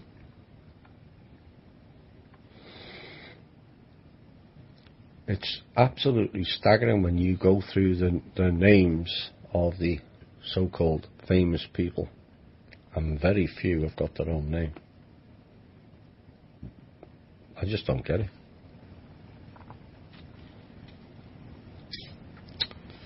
The alt media, are we active or are we passive? And as I said earlier, the alt media has had a big impact, and it has been the driver of all the exposures and disclosures that we've had in the past and are getting now. But we can't sit back and rest on laurels while we still have clowns, treasonous turds and pedos in our midst. And I feel there's been a disconnect over the last 5 years, as highlighted earlier, and in part due to agency goons, but also due to sellouts within our own community. Some just couldn't resist the lure of money and fame, and with it went all their integrity, and has left the community with a small few. That was something I did predict back on my very first show on my own, when still in CV, on OIM back in early 2015. But even I'm staggered by the volume of those who sold us out. Now, there's been much talk about Q and QAnon. Whether you think it's good, bad or neutral, it has had an effect for the good, in my opinion. It's been done in a cryptic fashion that has got people using their own brains again. And what it's done, it's led to a raft of people who have done their own researching based on the cryptic clues. And many people are coming up with previously hidden links between the criminals, and now it's like one giant spider's web and they're all connected to it.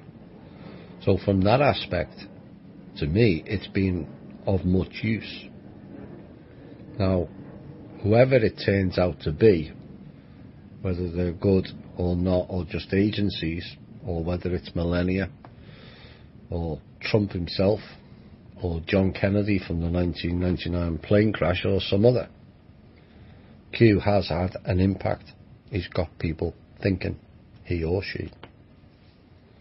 Now, I would like to see more in the community combining with themes, like the one I put out recently about targeting the mainstream media peoples. Why should we be tolerating these racist, sexist, violence-inducing, treasonous turds within our own country?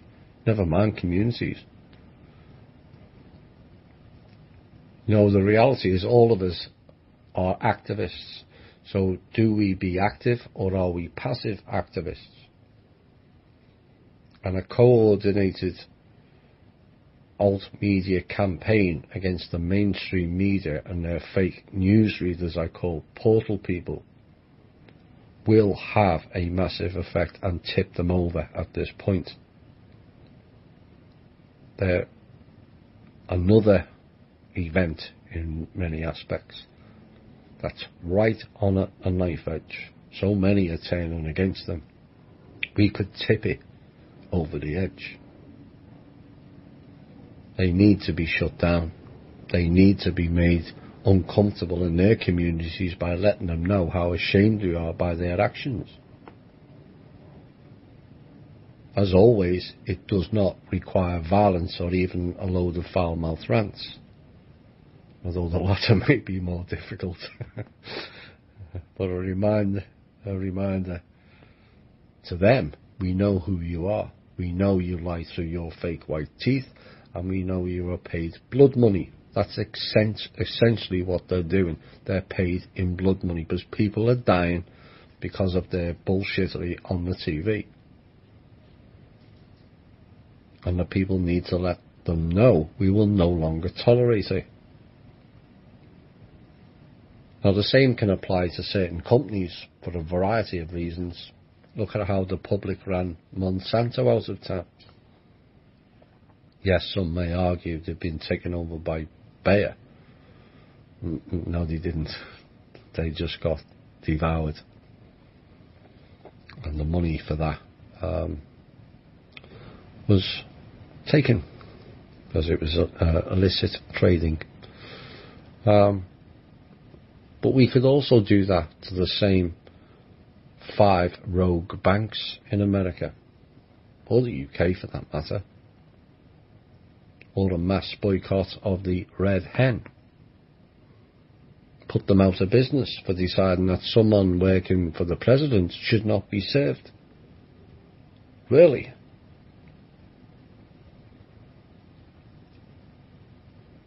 Where was all this divisive behaviour when the previous incumbents were in? Because they never did nothing for the people.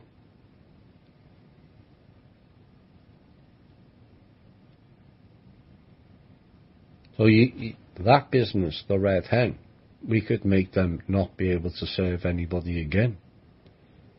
Like the opening song, we have the power. Same applies to bailiffs, removing people from home. Name and shame them. Cops beating or shooting people in our communities. Name and shame them. Judges the same. But like I said earlier, the 2 most pressing issues we face in this country that are blocking progress currently is the military and the media. Now, work with the military continues, but it seems their programme at the top end is a bit of a stumbling block.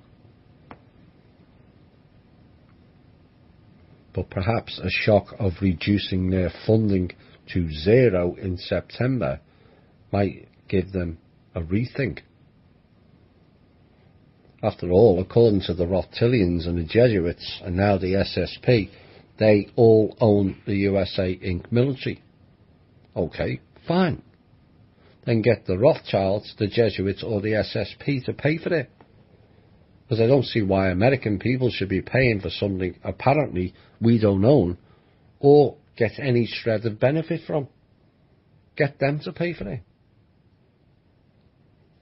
But media people, we can bring them down ourselves.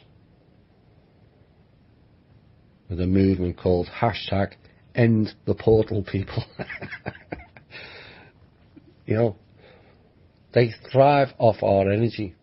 Let's let them know we don't want their bullshittery anymore. I would love the whole of the alternative media to get behind that. #EndThePortalPeople. Just let them know. How many more pieces have you got? I think this is the last one. No, one more.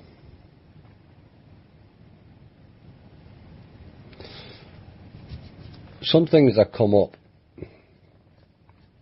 and this applies to many, or some in THI. It also applies to many in other groups. And some people still haven't got over the feelings of the need to fit into society.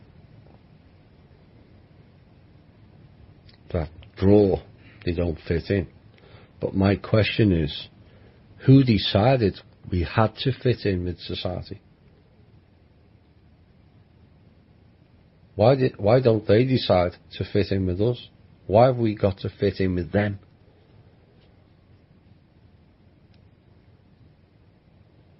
Why do we have to fit in? Any of us have to fit in with anything. Is that not going against free will? Now, there are things we should all fit in with, what is right and what is wrong. Do no harm. But the issue is society always wants people in boxes, and people get defined by those boxes. But boxes are limitation. Sealed environments where no growth is allowed. Limitation hampers progression and also true freedoms. We do not fit in with many others currently in society, as we have never or no longer accepted the lies. We sought out something far nearer the truth than anything we were previously told or taught. In essence, as I pointed out a couple of years ago, we operate in two worlds currently, as we think their world and thinking is utter madness, and they likewise. But the biggest issue is the portal people. They feed their world, not ours. They haven't highlighted anything of benefit that Trump's done, and he has done some things of benefit. Done some things I don't agree with, but I'm not the president. You're not going to please all of the people all of the time.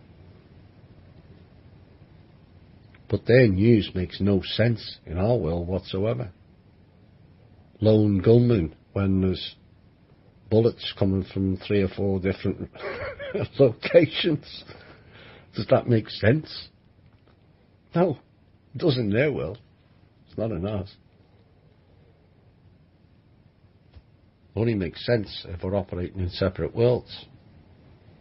And the reality is we are. The frequencies for us are different to them. Compassion and empathy are way stronger in our world than theirs. The propensity to be caring and sharing is more prevalent in our world than theirs. And a massively reduced propensity for crimes than their world as well. So why do we, or should we, feel the need to fit in with that world? A world that is unable to face the truth. It is riddled with selfish, service to self only, uncaring people, lacking in basic compassion or empathy for anything or anyone but themselves, and their own tiny, illusionary, filled bubble world. A world where everything is fine with the world until portal people tell them something's wrong. Not in their world, but always ours. Take away our guns, they cry. F that, we say, and rightly so, as we share society with brain-dead zombies all following the portal people line. The poor immigrant children, they cry, negating the fact that the Democrats created the situation by their very own bill. They implemented it. Why wasn't separating the children an issue then? Because the portal people never told them it was an issue. Sad, sad people who have clearly lost their way. But a lesson to those who feel they should fit in with them. Don't. Just don't. Your stance will bear many fruits going forward, no matter how lonely it can feel sometimes. And another big issue that's related to this in many ways is people are being afraid of what others think. Why do we do that to ourselves? It's a madness program when you overview it.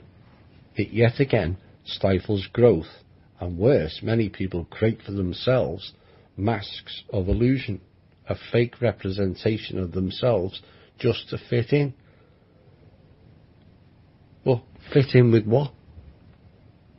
The mad world? No thanks. People are frightened of what others think if they drop their masks. But ask yourself, is that diversion in alignment with true freedom? Where your thoughts, actions, persona and speech is tailored just to suit others? How's that freedom? How is that beneficial to anyone? The reality is it's not. It's a life straitjacket we've all created. And true freedom is where you can comfortably express yourself without worrying what others people think or say.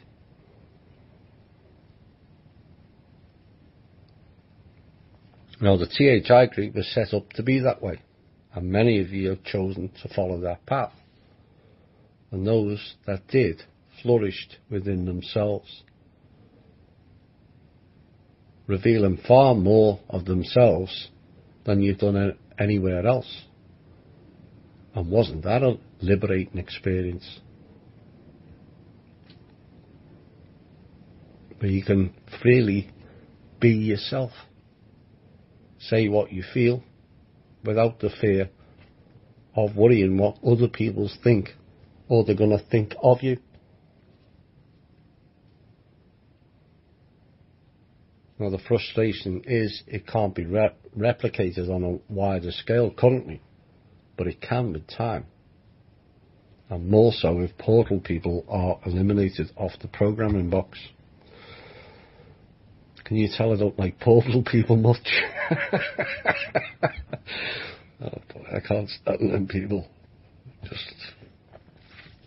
They're dictating everything. That's why I've been banging on about this since I've been on the radio shows. They dictate everything. You remove them, non-violently I might add, and we'll see a massive change here. Put people telling the truth on the media. Give everyone a chance to learn. To all the people who are struggling, not fitting in, worrying about what others think, but especially for one of our members, this next song is going to Robert. THI, we're all in it together. One suffers, we all suffer. And if the rest of humanity thought that way, what a planet we'd have. We're caring for people who live 2,000 miles away you've never met. Isn't that the best way to be? It should be. Now, I've been asked to... this will be the last piece that I threw in today, to mention about the fun and games at Gaia TV, which is going to bring our old friends Wilcock and Corey Good into question again. But this is, it goes way beyond the bullshit that Corey and his blue chicken cult, which is all fake. There is no blue avians. I told people that a long time ago. But the head of the Gaia TV Corp is a Coven member. And we outed this on THI a couple of years ago as well. They're involved in dark occult practices that are funded, Gaia TV, funded by deep state intelligence and taxed with controlling the spiritually minded disclosure movement, as well as burying true free energy. Yes. Advanced health and technologies research and light and sound tech and ascension research using lawfare and health damaging technologies are spreading across the web. Well, this is covered by someone called You Are Free TV. It has rumbled in the background. Both Randy and I were aware of the issues, Randy more than I, at the top end of Gaia TV. And if only they would have listened. All the people that have subscribed to that would have listened to myself, Randy Morgans, and Shane Naruna, where we warned of this back in 2015 and 16, long before Bill Ryan and others jumped on the bandwagon.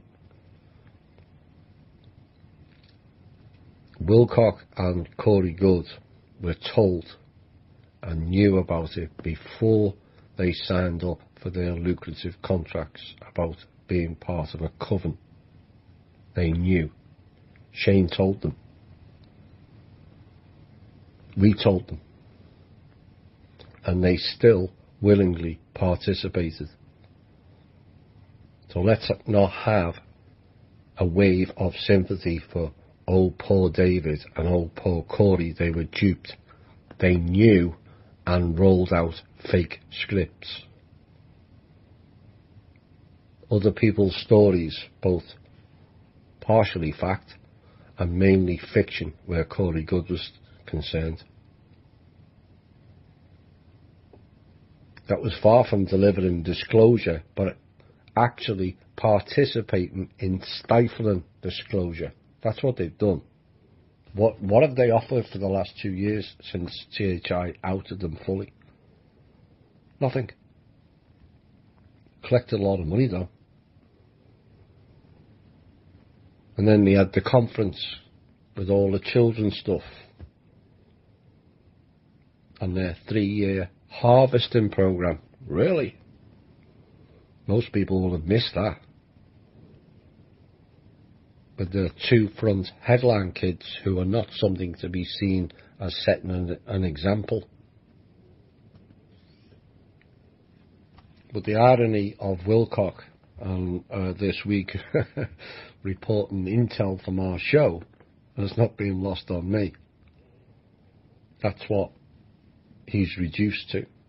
He got exposed, the agency cut him off, Gaia TV got exposed, and he's got nothing left. Sound familiar? Previous show host was an example of that.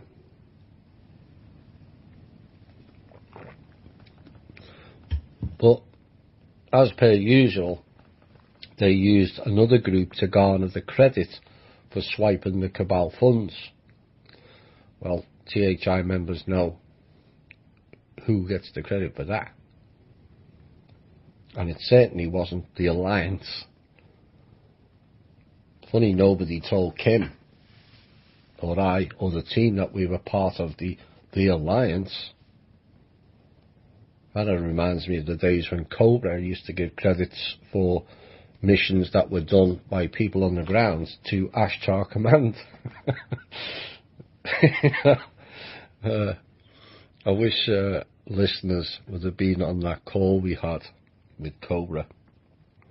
Because Tanath tore Cobra a new asshole over crediting Ashtar Command with all kinds of missions.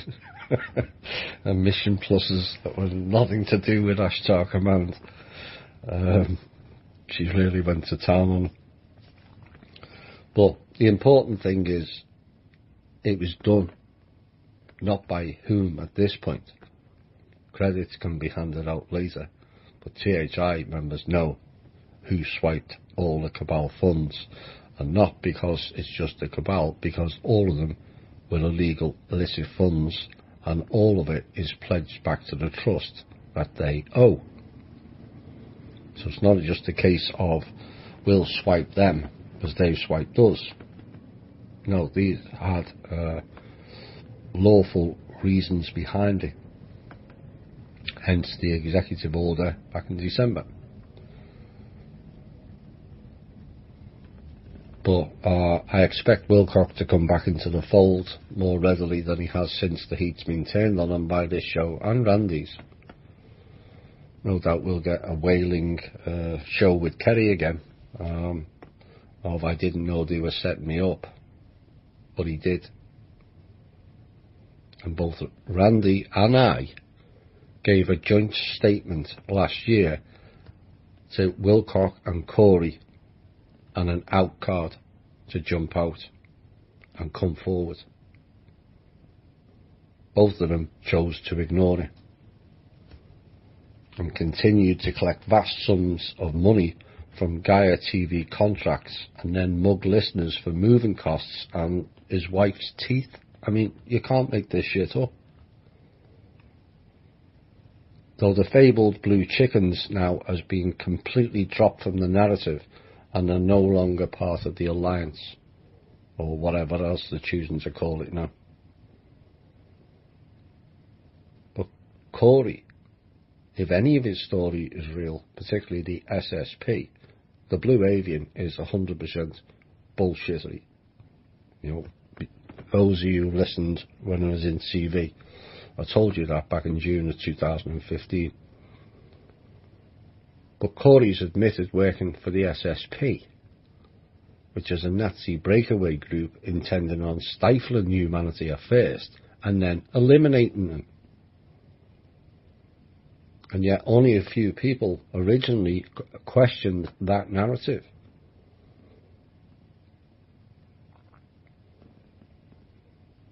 Well, I did kind of go out on a limb when they were at their peak of the popularity on that show back in June 2015. Seems so long ago now. Seems more than 3 years anyway. When I called into question the whole Corey Goode narrative, I think we are rather close to that call out being proven 100% correct. Gaia TV will go down and the Coven member will be exposed, and the other clans that are involved in occult practices. Those two clans will get exposed and ultimately will be hung out to dry by the Covens. What we have to be careful is watching for the replacements. But they're going to get hung out to dry, like all the other people who work for the agencies. The minute they get exposed, Keenan, they all go missing, one way or another. Right, let's get into some Q&A. Let me get through some of them.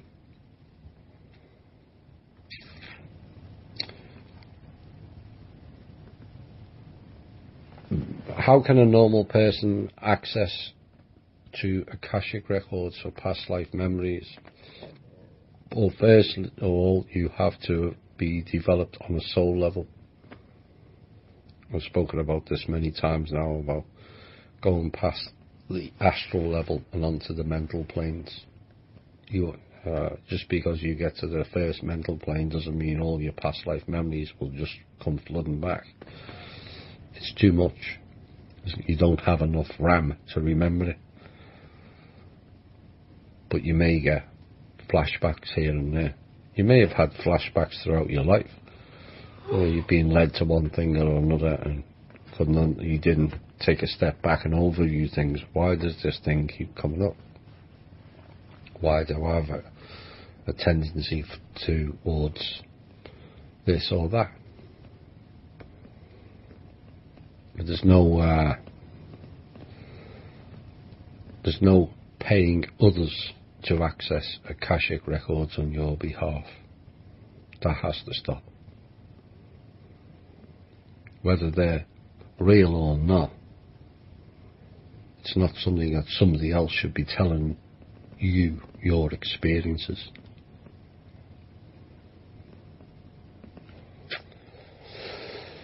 I've been kind of pushing this question back. Maybe I'll do a piece on it, a more in-depth piece. So apologies for not answering this question. The question is, what plans are in place to support the healing of the post-traumatic distress resulting from public disclosure? I will do a piece, an op-ed piece on it next week, because it could get too long trying to describe that. And like I said, apologies for delaying that question, or delaying answering it anyway.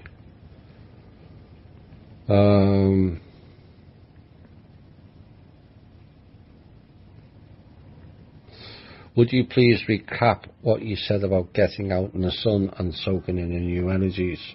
If we haven't finished our shadow work, will we block our absorption of these energies? Yes. If the cup's full, how can you put more in?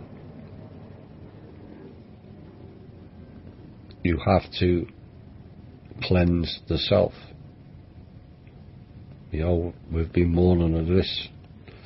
1 month before I out of Curry Good, I asked people to actively take part in doing shadow and inner work. Why? For this time.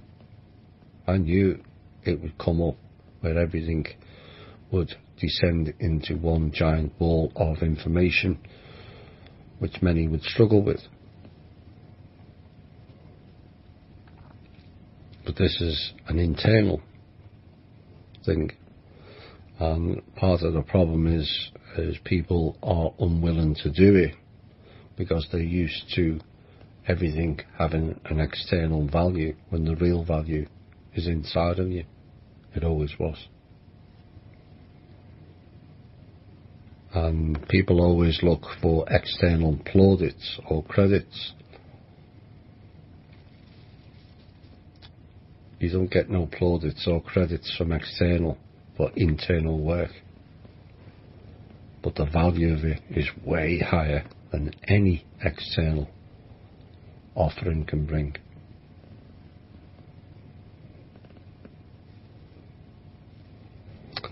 So, yes, get out in the sun, but also do your shadow work. Get rid of your traumas. Get rid of anger issues.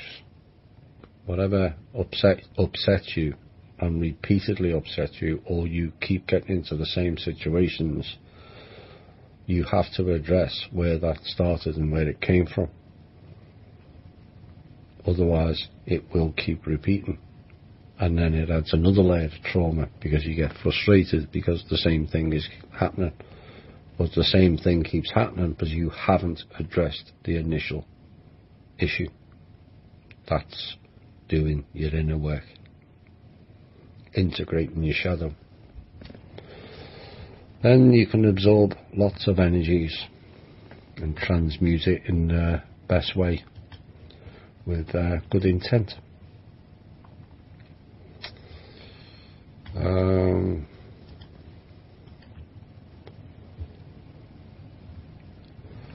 Lots of earth issues. Hawaii, West Coast have been caused by HAARP, and either the government or somebody else is causing this. Why would you have any answers to this situation worldwide? Yes, HAARPs play the big issue, not only the fixed on the ground ones, but they have mobile ones. If you watch the local weather, no matter where you are, you will see them pinging into storms. At certain ones anyway. Comes up as like in an arc or a direct pointer into the middle of the storm. It's like a ping into the middle of the storm, and it's exciting the atmosphere and can escalate it. Of course, those machines can also eliminate the storm, just that there's goons using them. Well, Hawaii, it's kind of sad. I had to put out the warning. I spoke to someone from Hawaii who called me on a call with Tank the other day. I had to stand by what I said on the show. I hope I'm wrong. I would sooner be wrong than right on that. But it doesn't look good for Hawaii as it stands. Geoengineering Watch has reported that our planet is in the middle of a total environmental collapse. I like that guy. Was it Whittington or something like Whittington, something like that. But what I've noticed over the last 2 years is everything he's putting out is pure fear porn. He has a lot of good science that stands up. He doesn't need fear porn for clickbait on his show or whatever he has, a blog or whatever. the environment is not in total collapse at all. In fact, it's being regenerated. That's what source energy does. So we set one example is insect populations are down 90%. Yeah, he needs to come to Florida when it rains. The mosquitoes, they're not down 90%, that's a certainty. There's always peaks and troughs in populations, whether it be human, insects, animals or fish. It's citing that there's obviously an issue with the bees because of the interference, but it's the idea that everything's in total environmental collapse is, to me, is fear porn and clickbait, and I don't like it. It's no more than the climate change. It goes warmer, it goes colder, and then it balances out. You're going to see a lot more things being balanced out. There are certain things around the world that have an alarming collapse, but it doesn't mean to say everything is collapsing, because it's not. I'll tell you what is collapsing: the cabal, on all levels.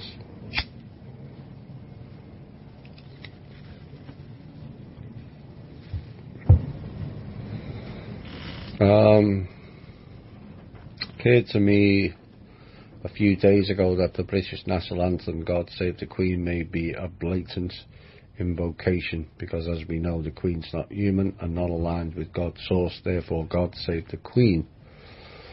And other lyrics in the anthem align with this theory. What's your view?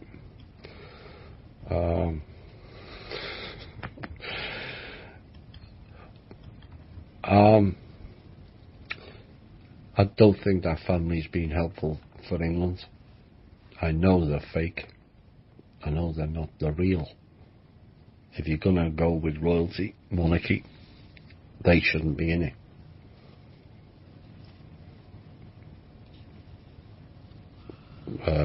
Lady Diana should have been the Queen. Her family line was the natural to take that position, but we got overtaken by Germans and the Greek man himself, the Greek racist, xenophobic, and every other Philip. But I think most Brits, apart from the happy clapping, flag waving southern spoiled people down south, would like to end monarchy and certainly end that national anthem.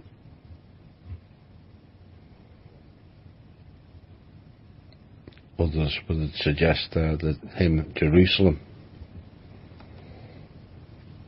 often a favourite in the UK, or Land of Hope and Glory. But God Save the Queen, perhaps not. The question is, who's the God? But I have to say, and balance it, she has been helping over the last 2 years, 18 months. She has blocked many of their programs because she's still sovereign. Last few years we had bad summers in Holland and mostly bad weather, like rain and much colder temperatures of 15 degrees during the whole summer. Every year the summers got worse, but now this last spring and this summer we have had a good summer this time, with warm temperatures of 25 to 29 centigrade. The last good summer we had was about 10 years ago. Does this mean this is a sign that the elites lose control of weather manipulation? There's some aspects of that, but like I said, there's no definitive weather pattern. It goes hotter, it goes colder. It's like the clowns on the climate change. The BBC, where they go out to the Arctic in the summer and go, oh look, the ice has melted, and all the sleepers go, oh my God, we're all going to drown. No, ice melts in the sun, and particularly when it's a bit warmer in the summer. I bet they won't go send them out in the middle of the winter in blizzards when there's now more ice, more square foot or mile of ice on the planet than any time in recorded history.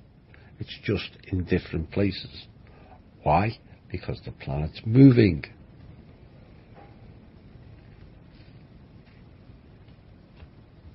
They won't tell you that. There's actually more ice per square mile on the planet now than there was since they started recording data.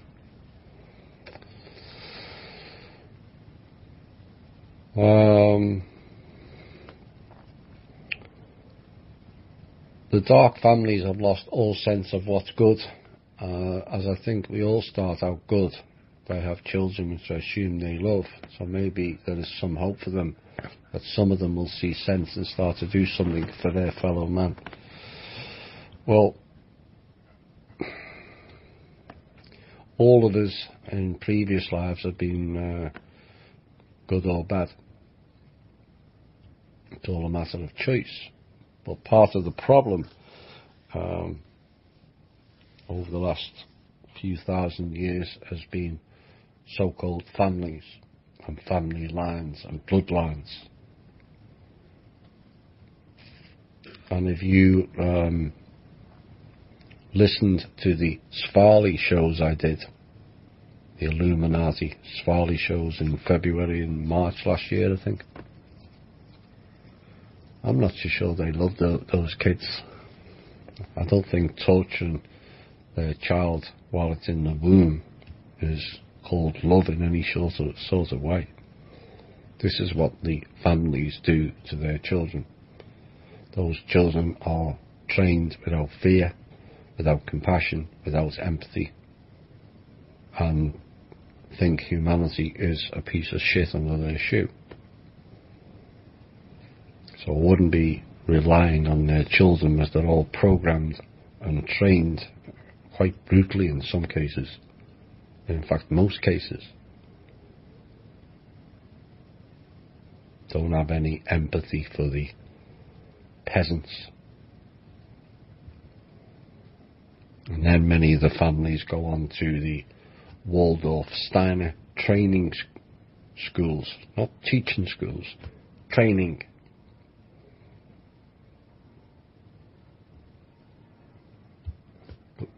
Go and do your own research on what happens in the Waldorf Steiner schools.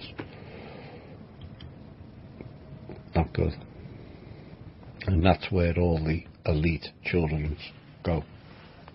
Certainly all the Rothschilds did.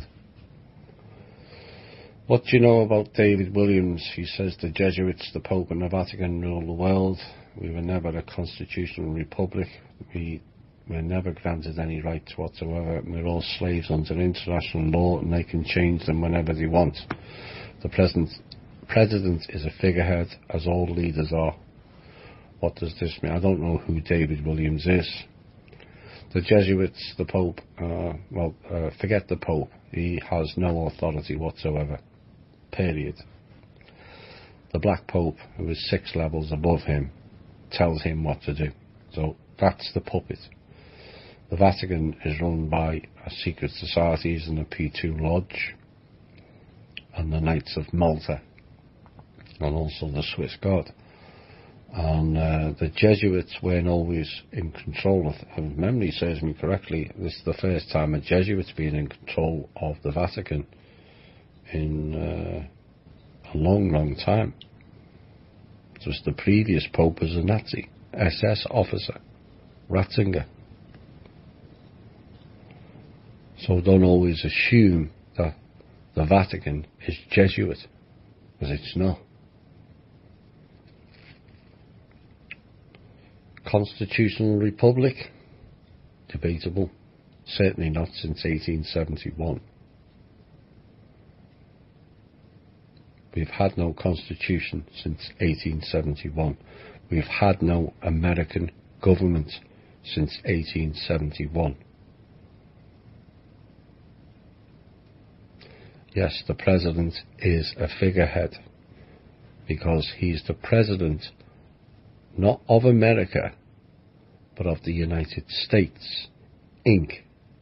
In other words, he's a CEO of a corporation that is run from the European United States, aka Congress of Vienna. The United States is Europe, not America. Never was. So the president is in essence a figurehead. Now, as it stands, this president seems to be doing a bit more. But we always have to be vigilant. Can we really trust a politician? I don't think we should. I think they've got to earn a massive amount of trust before we put 100% into anybody. The fact that we are 5 months since the announcement on THI about American sovereignty, where we ended the United States, it would restore the Constitution, it would restore the Republic, it would restore an American government for the first time in 147 years. 37, ballpark. It would also restore an American military, which according to the Jesuits we haven't had since the 1500s. Oops.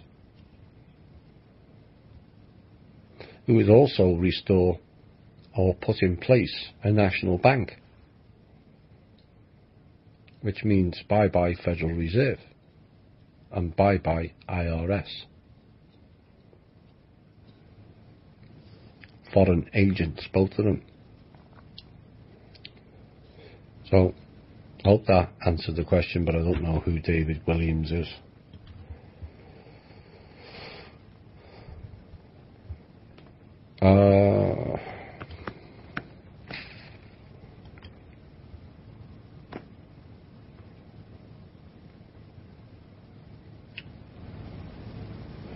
Can you please speak your opinion about Q and the information they're producing? Is it disinformation? Remains to be seen. And the problem is which Q, because there is a number of them. You know, they have promised certain things that hasn't come to fruition, which doesn't augur too well for the public confidence. They have been able to put certain clues out that have come to fruition. But again, dates that were put out came and went. Yes, there's a lot going on, and yes, things can change drastically. You know, many times we've been close to certain big events, and certain other things have taken precedent. And people will argue, oh, we should just get this done or get that done. But like I said earlier, we only get one chance. We have to get it right. What we've done so far is we've got many things right. Can't expect it to get everything right. We've taken on a system here that very few people have ever seen or even comprehend. But if you think you know the control system, my answer is you don't. I only know it because I was shown it, and it's staggering.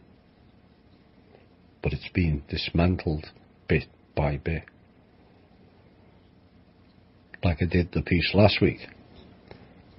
Draco, parents, covens, they're all collapsing. The Illuminati collapsed into 5 factions. They're all fighting each other's faction and fighting within their own faction.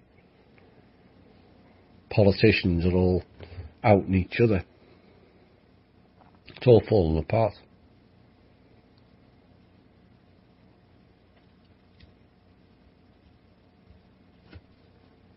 So we have much to look forward to.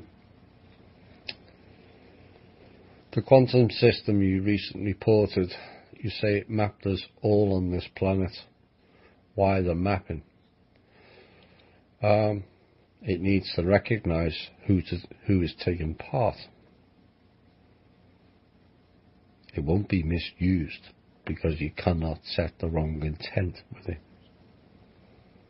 It would actually tell us a lot about this planet. The real truth, once its time is allowed for it to be revealed. And you mentioned distribution will begin. I don't recall saying that. I think that was, you've pulled that from the tank post. I don't recall saying distribution will begin. It will eventually, but dates and more dates have never helped anyone, but they've always come and gone, and it lowers people. You get the hopes up and then it gets dashed. So to me, it happens when it happens. Do I know certain dates? Yes, I do. Am I putting them out? No. It just happens when it happens. But certain events, we can push it forward. Like the portal people. The whole of the alternative media, bashing mainstream media, they won't survive. They thrive off our energy. We're taking that away.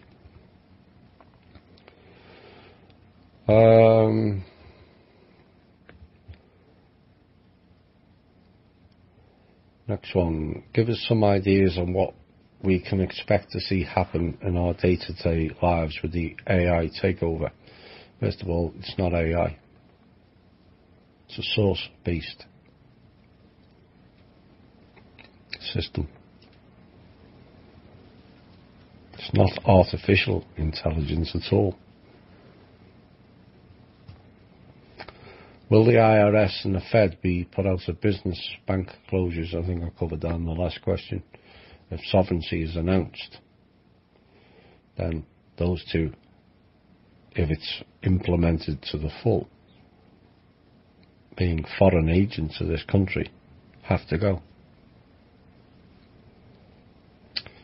Bank closures,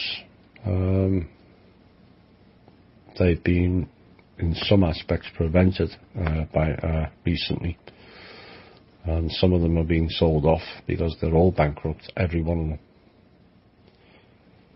That doesn't mean everyone's going to lose their funds, but I don't think anyone should be in Wells Fargo, Citigroup, Bank of America, Chase Bank.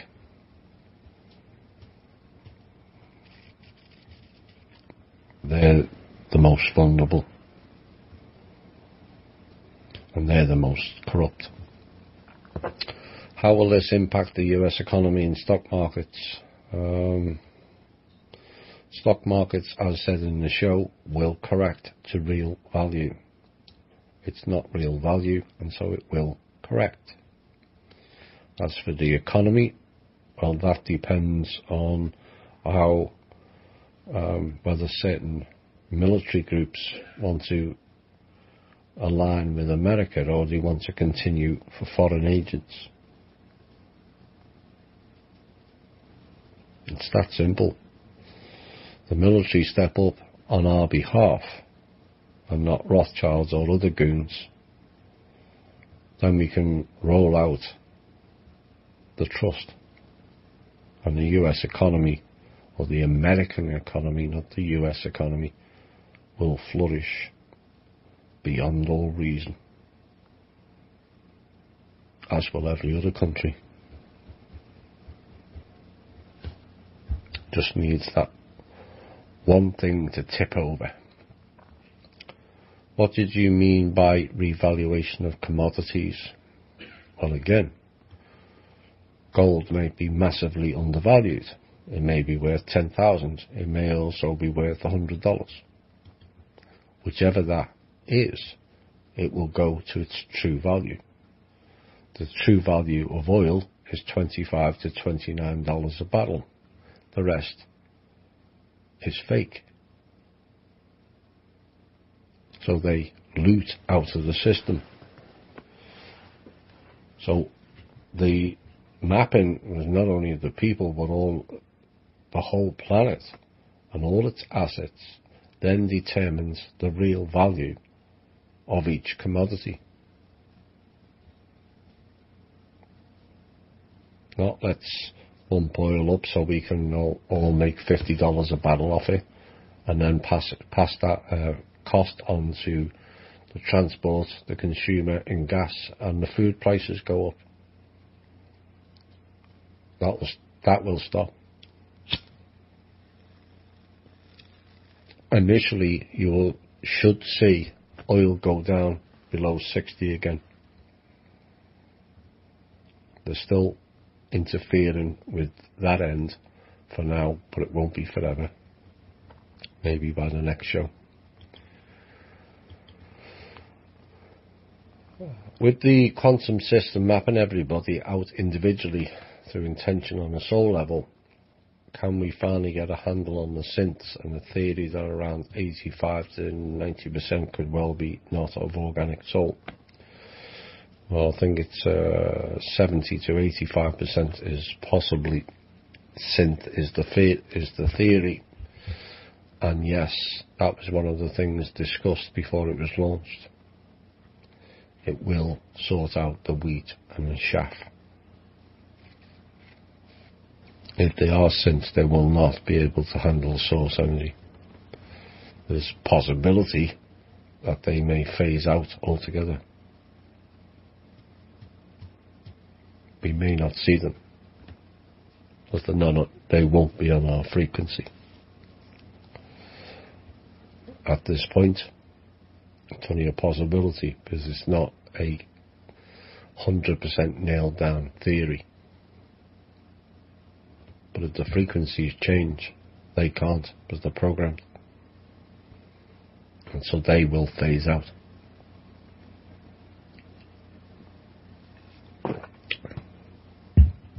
I'm sure I've answered this question about 4 times. Will student loans need to be paid? Yes. Car loans? Yes. Credit card bills? Yes. After the new money system is in place. For now, I would say yes, yes, yes, and yes. Unlike other shows who are completely irresponsible and telling people not to pay taxes and not to get licenses, we have to carry on in the current system, because we're already, those in the alternative media are already targets. Let's not add to it with stupid, we know this law and we know that law. These people think they're beyond law and they make their own rules up as they go along. Let's not give them an easy target. The student loans is completely wrong. You signed up for the car loan. Everyone's got a car loan. That's your debt. You signed up for it. Credit card bill, you spent it. I'm no different. The student loans, I think, is wrong on every level. Making children go into debt to learn bullshit. But that's all they're learning. Sorry. In this country, anyway.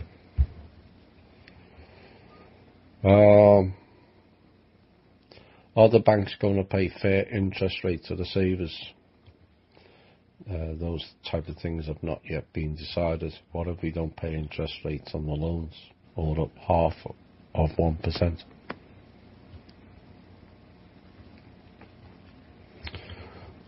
Well, that's the future. You could always make solutions and put it out into the ether. A number of people do it. It will get listened to. What's going on with Iran? there are demonstrations all over. Started last week, and the opposition are gathering if they're going to return to Iran and replace the current oppressive government. Q, apparently Trump is investigating the green cards that was granted to 2,500 of Iranian officials and the heads of the army. Is this true? Yes, that's part of the Obama Muslim Brotherhood group that he sent over via Venezuela through the border and tried to take some of our team out. Nice chap.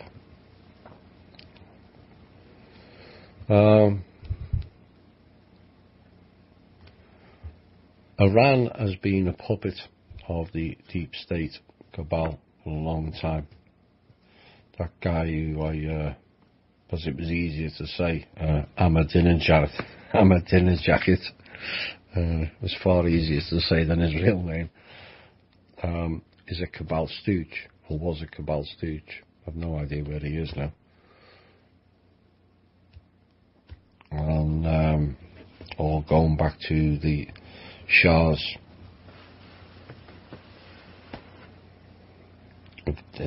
Iran should reclaim its original history and step forward.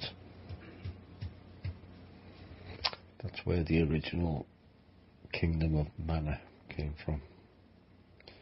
The land of the Aryans. That's the name of why Iran is called what it is. Thomas, are the banks failing? They failed a long time ago. They're all bankrupt. And what can we do to protect our accounts? Well, stay away from the 5 rogue American banks for a start. There's 5 rogue UK banks, which we've mentioned many times. Barclays, HSBC, Royal Bank of Scotland. Stay away from them banks. Put your money in credit unions. It's at least a bit more protected if something drastic takes place. They've already told you, which most people completely ignored, on the 1st of January 2015, in the event of a national crisis, financial crisis, everyone loses their funds. It goes to the bank. This is why they've been trying to crash the banks. So everything in your account belongs to them. They told you. And people ignored it. I put it on a show in the January of 2015 and people just ignored it. So whose fault is it then? If you're going to keep ignoring and banking at Wells Fargo, who are employing MS-13 and FARC guerrillas, really? And yet you're putting your money in trust in a bank like that? Remember, they were sold for $1.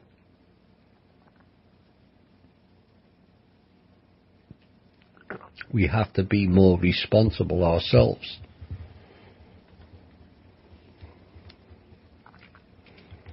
People can't say we haven't warned. Even Drake was warning us this 4 years ago.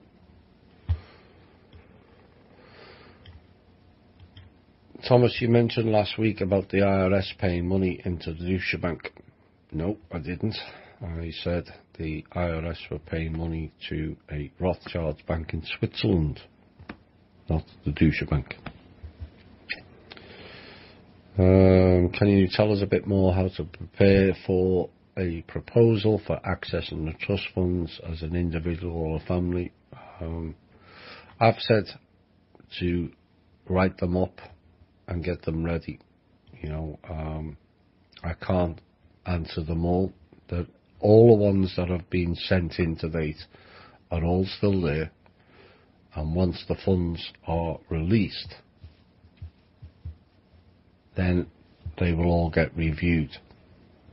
So nobody's stopping you sending it in, But don't expect detailed replies or when's this coming. I will not answer when the trust's coming. I will announce when it's done. And it's not a case of if, it's a case of when. So, your choice. But please don't be asking, I haven't got the time currently to be dealing with it all. So the submission process for the proposals are all on the website, thepeoplesclub.org. Do you think you and Tank might do a show together sometime? I did ask him. I said offered to come on when he was coming on a nightly basis, because he was getting all kinds of death threats at the time, and he was doing nightly shows to prove to certain others that he was still alive. I did offer to come on, and they didn't take up that offer. But maybe we can get together and do a show sometime and Tank's up for it.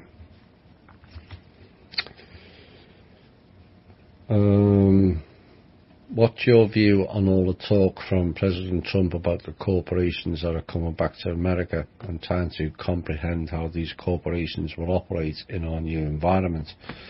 If the corporations are still about how much money they can make, we will be back in the same situation. Now, I think you're misinterpreting what he's saying. What he's getting at is a lot of the big corporations all left for the East over the last 20 years. They knew the Federal Reserve was going to end in 2012, 2013, and was going to get transferred to Beijing December 2013. Except certain people decided that's not happening.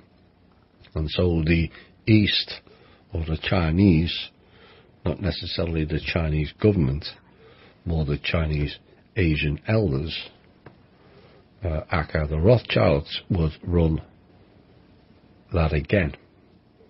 So it's just an illusion. The Rothschilds, Federal Reserve and the Crown, and then the Rothschilds with fake Chinese elders who nobody knows who they are, running the world's currencies for the next 100 years, only from the East. And like they did to a lot of the East, they oppressed China and virtually the whole of India and Pakistan and the Asian countries, turned them into third world sweatshops, Cambodia, Thailand, you name it, Singapore, sweatshops. They were going to do that to the West. So our economies could be completely collapsed and wages reduced to what the sweatshops of the East are like. Except some people decided that's not happening. The Rothschilds are not going to control anything. So the corporations deciding to return to America means their new world order, global one world currency, has failed.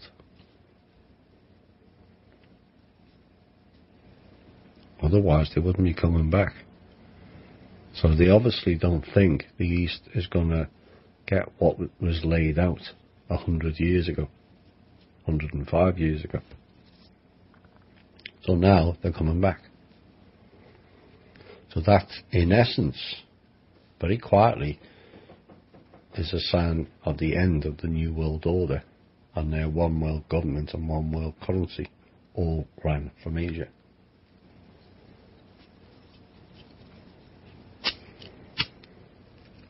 Now, as for the corporations and how they will operate,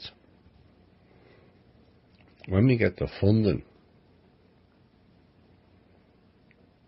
we can dictate how the corporate world can be run. We the people. What if we decide to change computers with a simple cheap gadget that allows you to keep your current computer or end Microsoft, Google, and all the spyware. How many people are going to go and buy Microsoft and Google computers? What if we get a company that will sell you phones for under $50, free of Microsoft, Google, and spyware and all kinds of programs, data agency programs, for $50, while everyone else thinks it's cool to spend $1,000? Do you think those companies are going to survive? Because I don't.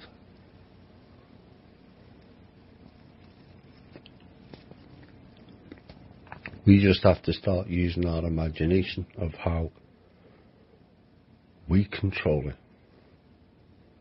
Because if we all start working together and put our ideas together and have the funding to back it, those corporations either have to toe the line or they're going to get sank.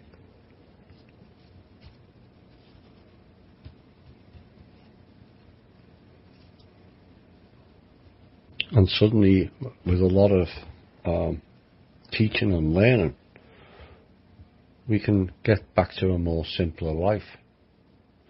Do I want to see technology go? No, I don't. I like the internet. But I don't like the controlling environments it has and the mind control aspects of it.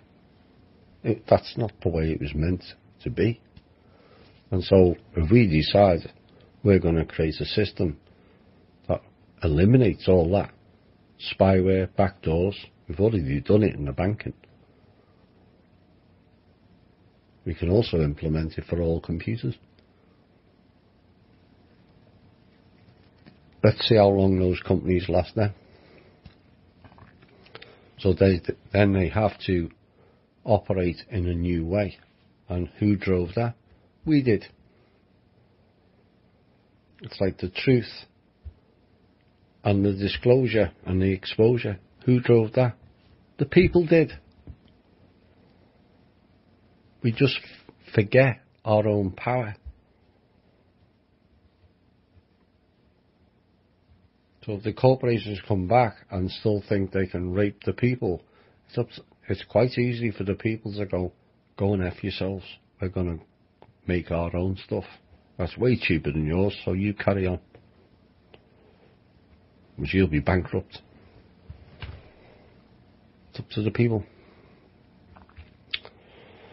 Right, I've gone a quarter of an hour over. I thought it was going to be a shorter show tonight, but I've gone a quarter of an hour over. And I hope you enjoyed it. There's a lot to take in as per usual. Not the heavy hammers of the intel that we've had recently, but like I said, it's peaks and troughs. It is kind of 2 steps forward and 1 step back. We did expect a backlash. They don't like the actions that have been taken, but week by week it's eroding away their whole system. And we will get there. Right, I thought I saw this, I haven't read it in a while. I think it's important that people take notice of it, given some of the comments and some of the pieces I covered tonight.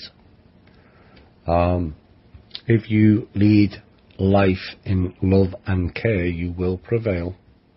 If you lead life in fear and anger, you will fail. Feel free for you to be the person you wish to be, not the person who conforms to what others want them to be. You are a multi-dimensional being operating simultaneously on many levels. You are not here to conform. You are not here to be stifled. You are not here to be enslaved. And you are not here to be abused or to compete with your friends, family or neighbours. You are here to be the best you can be and do so as a crown of creation. Now go out with the confidence of who and what you are and excel in yourself, and in doing so, inspire others. I'll be back next Thursday, unless something radical comes up. And I hope you enjoyed the show. And I've been told to mention it again. It kind of embarrasses me, but if you want to sign up to the Patreon, it's